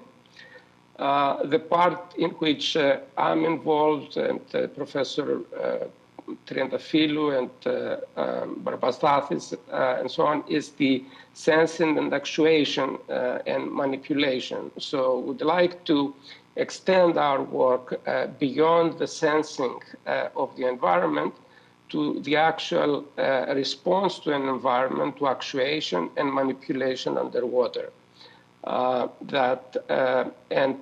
We'll give some details later. This is a fortunate period in that the Singapore government plans to develop the St. John's Island Marine Science Test Bed.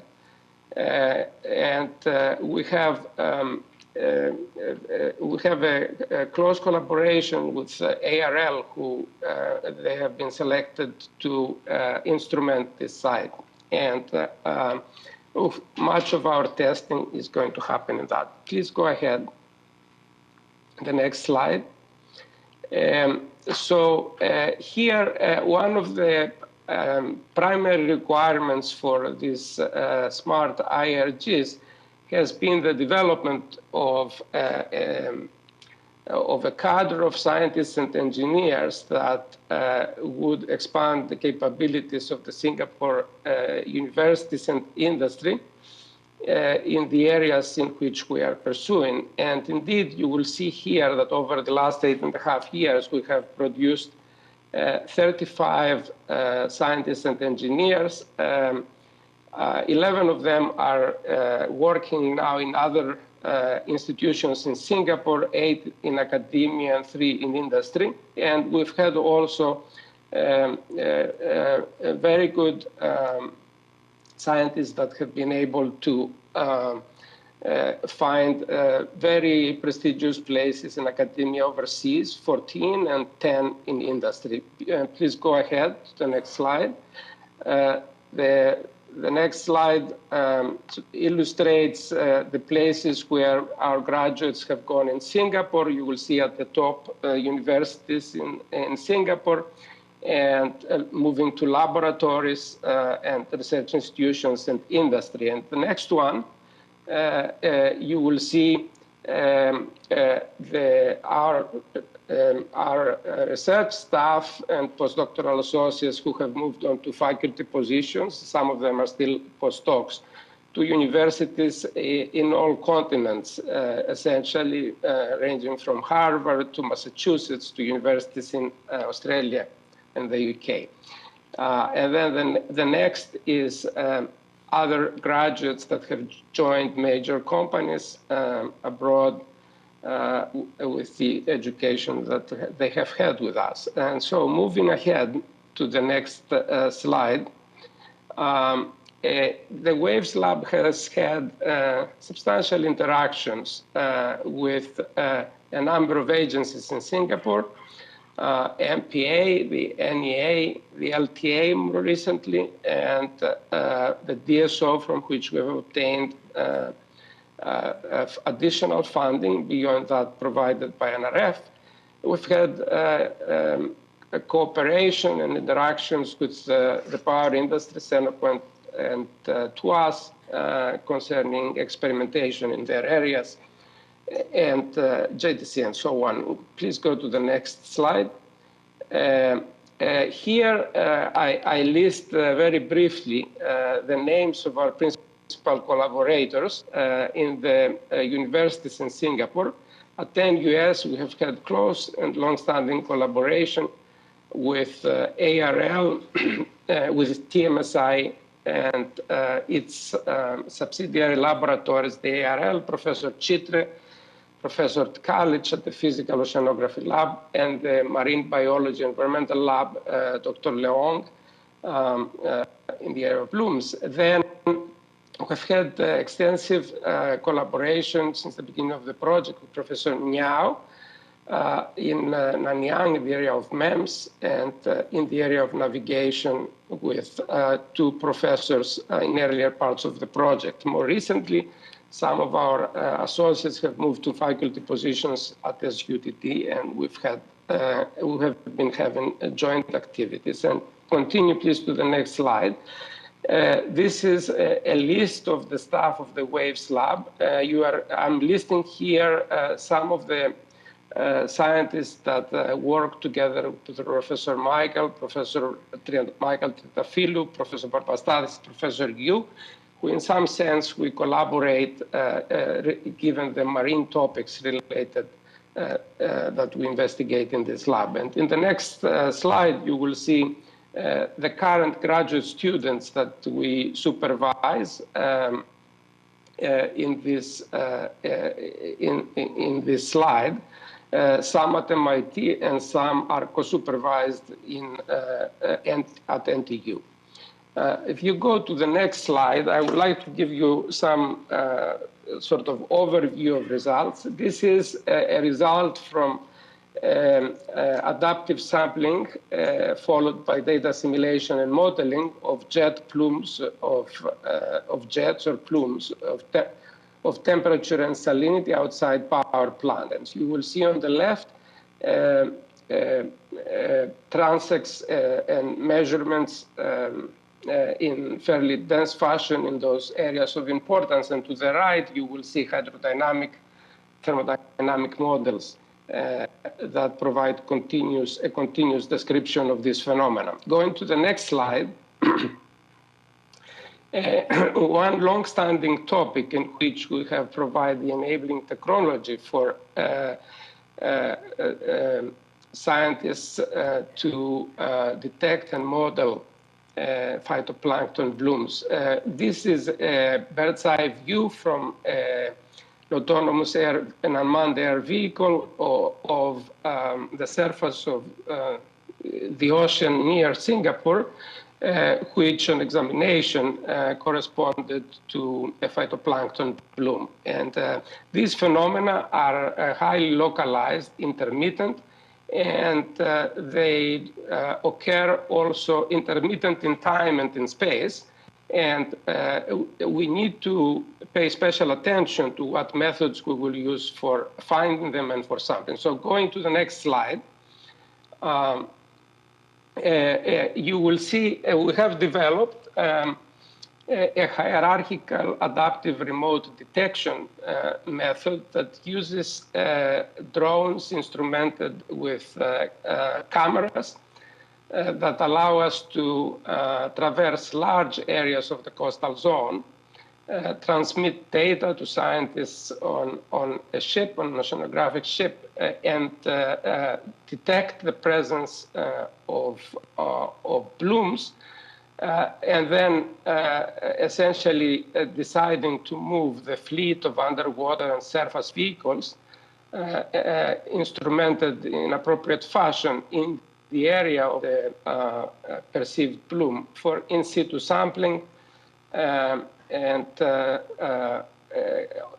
localized analysis. And you will see here at the bottom on the left an autonomous sampling method that we've developed that allows us to collect over the water depth in a fairly automated fashion many samples in a careful way.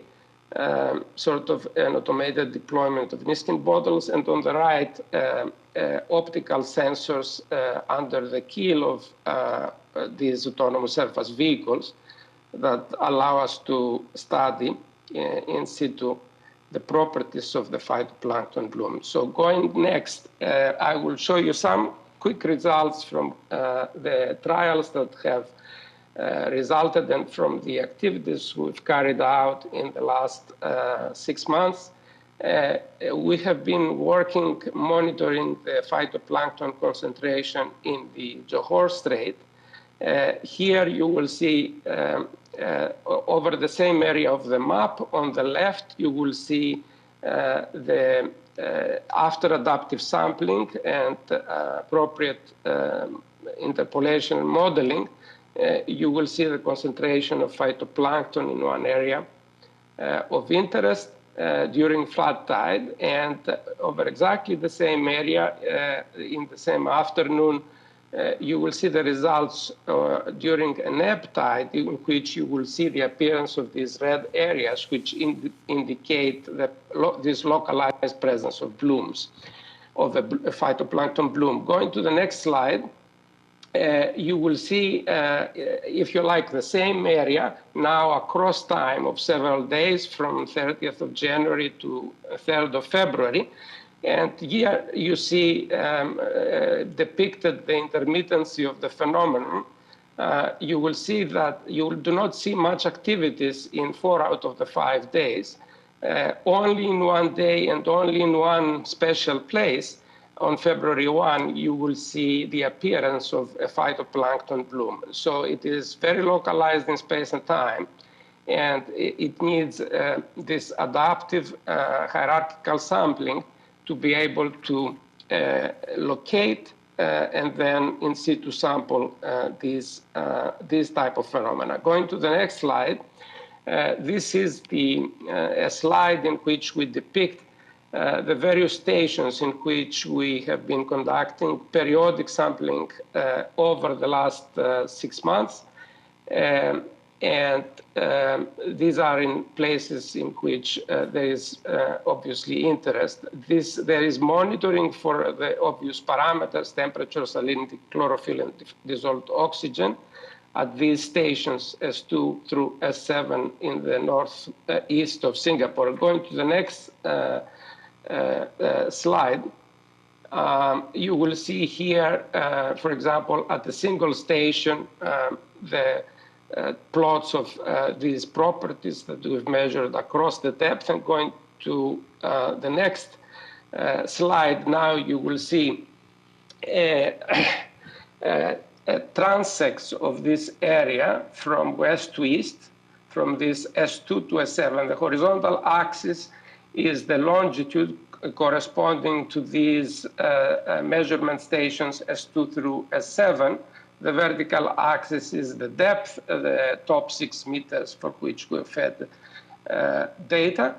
And the two phenomena, the two parameters that are being depicted is chlorophyll and salinity. You will see a chlorophyll bloom in the station S2 on this day, the 18th of January, when we started. And you will see the salinity on the same day being lower due to substantial rainfall. Going to the next slide, you will see some more in-depth analysis of the results. Here you will see our results across 5 months of tests from January to May that we have been able to carry out. So the horizontal axis is the month, and the vertical axis is the depth. Again, chlorophyll and salinity appear in this plot. You will see that over this entire period, the primary event happened in March, and we were able to capture this phytoplankton bloom event, and this is in the center of the left picture. More interesting is the analysis that we have done on the composition of phytoplankton species that were present during these 5 months. And by 1, 2 to 5, these discs denote the month, the analysis per month.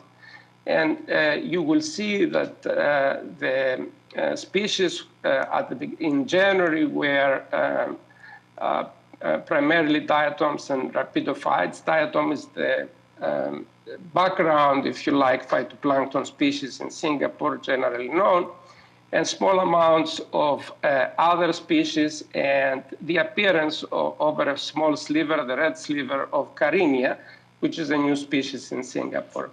And then over 1 month, you will see essentially the disappearance of rapidophytes and the settling into diatoms. And then another rapid phenomenon between months 2 and 3 is the rapid explosive growth of Carinia that has essentially drawn all the nutrients that have come to the environment from earlier months in which there was water outfall and nutrients to the sea.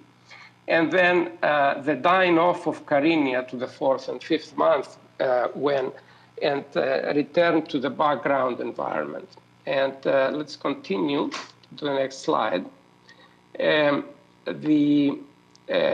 will now turn our attention to inspection of marine structures. To this audience, inspecting marine structures would be well understood. And we're trying to develop automated methods for inspection to ascertain the safety and operability of structures. And let us go to the next slide. So the next slide here illustrates the problem of path planning. On the left, you have the problem of path planning per se, going from one location, the green dot, to the red location in an efficient way without hitting any obstacles. And we've developed algorithms for that. Inspection planning has a different objective. It requires movement around a set of objects so as to view all surface areas of an object.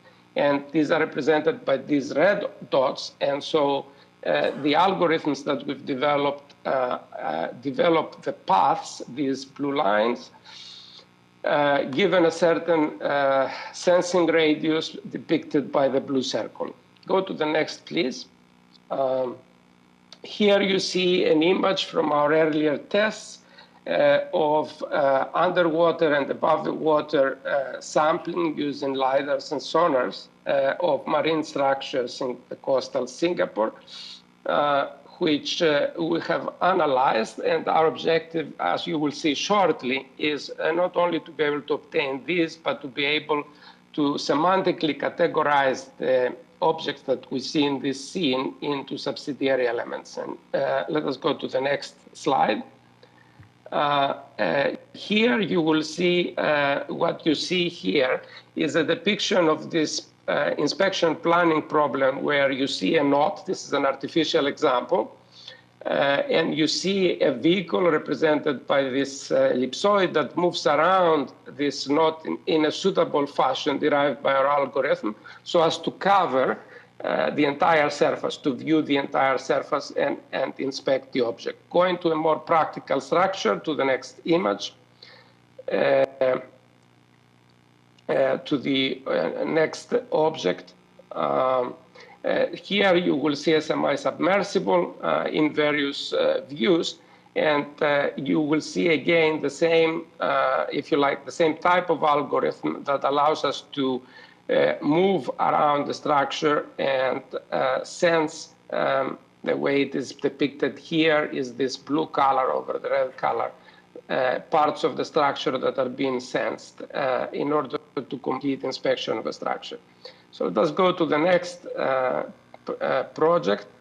This is a project jointly with Professor Whittle, in which we have taken methods that we've developed for inspection of marine structures in order to monitor and periodic efficient monitoring of construction, civil engineering constructions. In this case, you see a construction in a new subway station in Singapore, you will see different stages of the construction, and we need to be able to periodically, let's say twice a day, to be able to find the as-built status of the structure, which is frequently fairly uncertain and not exactly according to the schedule and program. Go to the next one. In order to achieve this objective, we have developed and instrumented an appropriate unmanned aerial vehicle. There will be a poster relating to this later by our graduate student Audrey Cloître that will give you more details. This is equipped with a number of sensors, stereo cameras, and laser rangefinders, as well as GPS and IMUs. You see the two stereo cameras that are depicted there, as well as the planes of two lidars over which we have this, we have sensing over two planes, rapid acquisition of data points. Our objective is not only to obtain points on surfaces, so if we move to the next slide, but rather to use this sensor data that you see depicted in this image as viewed from a drone in order to idealize and extract the characteristic features of structures that are embedded in this fairly complex environment. For example, extract walls, columns, beams, trusses, and so on, the location of excavating equipment, etc., and provide feedback. You will see how we go from clouds of data points to abstract entities that represent structures of interest, such as, for example, trusses in the poster that I'm referencing. In the next slide, please. Here, I give you an overview, just finishing this presentation, of one aspect of the new proposal that we have submitted that relates to the St. John's Island test bed in association with ARL, who is our long-term collaborator, Professor Chitre. And here you see various aspects of tests that we hope to be able to do in this instrumented region. This is an instrumented column of water of dimensions that you see about 500 by 200 by about 10-meter depth. And it is instrumented with these three sophisticated buoys that are able to collect and transmit data and connecting through the internet and wireless networks to the laboratory. In the center, you will see autonomous vehicles that are able to develop high forces, such as these turtle-like vehicles, and you will see manipulating actions such as membranes developed by other members of our teams and trachons to collect certain samples and from the water column. At the bottom is an activity in which I'm involved with Professor Triantafylou, is the ability to do manipulation underwater, to be able to approach a structure underwater, either picking up an object, rotating a valve, and so on. And this is proposed in cooperation with ARL. And the next slide is moving from the manipulation, if you like, and the robotics slide more to the actuation, to the sensing and the actuation slide, and you see again the same environment. You see one of these turtle-like robots equipped with new optical sensors proposed by Professor Barbastathis, At the top, you will see a swarm of surface vehicles that developed by the group by Professor DQ. And on the right, you see certain MEMS sensors that have been in part, and we will extend to deploy these MEMS chemical and biological sensors on the surface of new underwater vehicles. And going to the next page, I would like to thank our sponsors here. We're very grateful for the funding and the support that we've had, and the development of excellent collaborations in Singapore that allowed us to carry the work that you have seen here as just a small subset of the work that we've carried out. Thank you for your attention.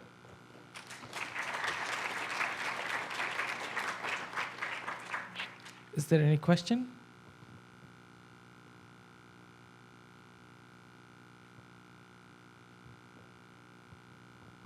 One question. Nick, this is John Farrington. A question about sampling using the Niskin bottle.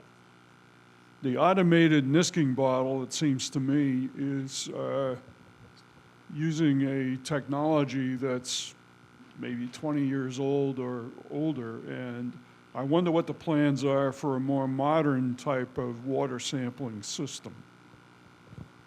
Do you hear the question, Nick? Well, we'll have to repeat it. It wasn't entirely In clear. summary, the question is, are we moving towards more modern water sampling systems than the ones being used? Absolutely. The methods that we have developed and are continuing to develop and propose for the new project is these arrays of sensors that are placed on the surface of vehicles that are by no means standard technology. And they're developed as we speak. For example, here we are referring to chemical and biological biometric sensors, microsensors that will be deployed on these vehicles. Sensors along these lines have been developed in the past. Sensors that are relating to optics would essentially revolutionize the analysis of blooms in situ, so that in some sense in real time, rather than taking samples back to the lab, we're able to identify the species that presently, the present technology, this is done through sampling and laborious laboratory experimentation. So what you see in this picture is you see, for example, a new optical sensor to be able to characterize the types of phytoplankton species that are in that neighborhood of the vehicle in situ in a fairly automated fashion. And we are working with pattern recognition techniques to be able to sense this online. So we're very much moving to new sensor technologies and equipping vehicles with chemical and physical sensors that will allow us to go to a new generation of studies of the coastal environment. One more question from Jim Bellingham.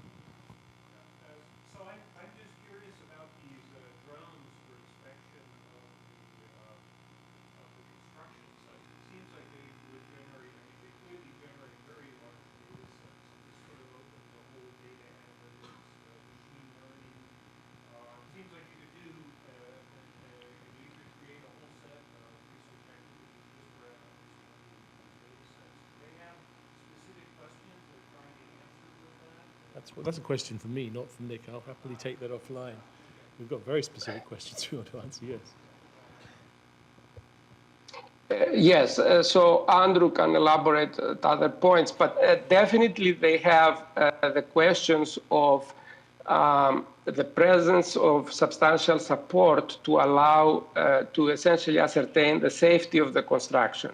So we're interested in small changes of the shape of the environment that suggests that extraordinary stresses are being applied that would lead to catastrophes. Yes, there are very specific questions that need to be addressed. It is not sort of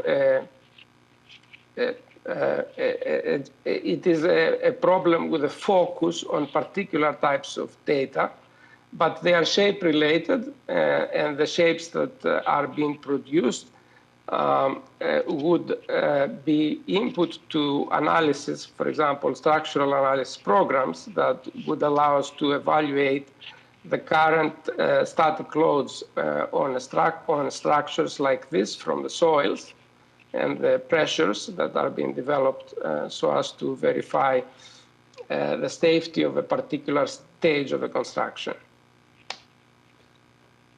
I think that's probably a good place to stop. Thank you, Nick, for joining us from before breakfast in Berlin. Thank you. Thanks very much.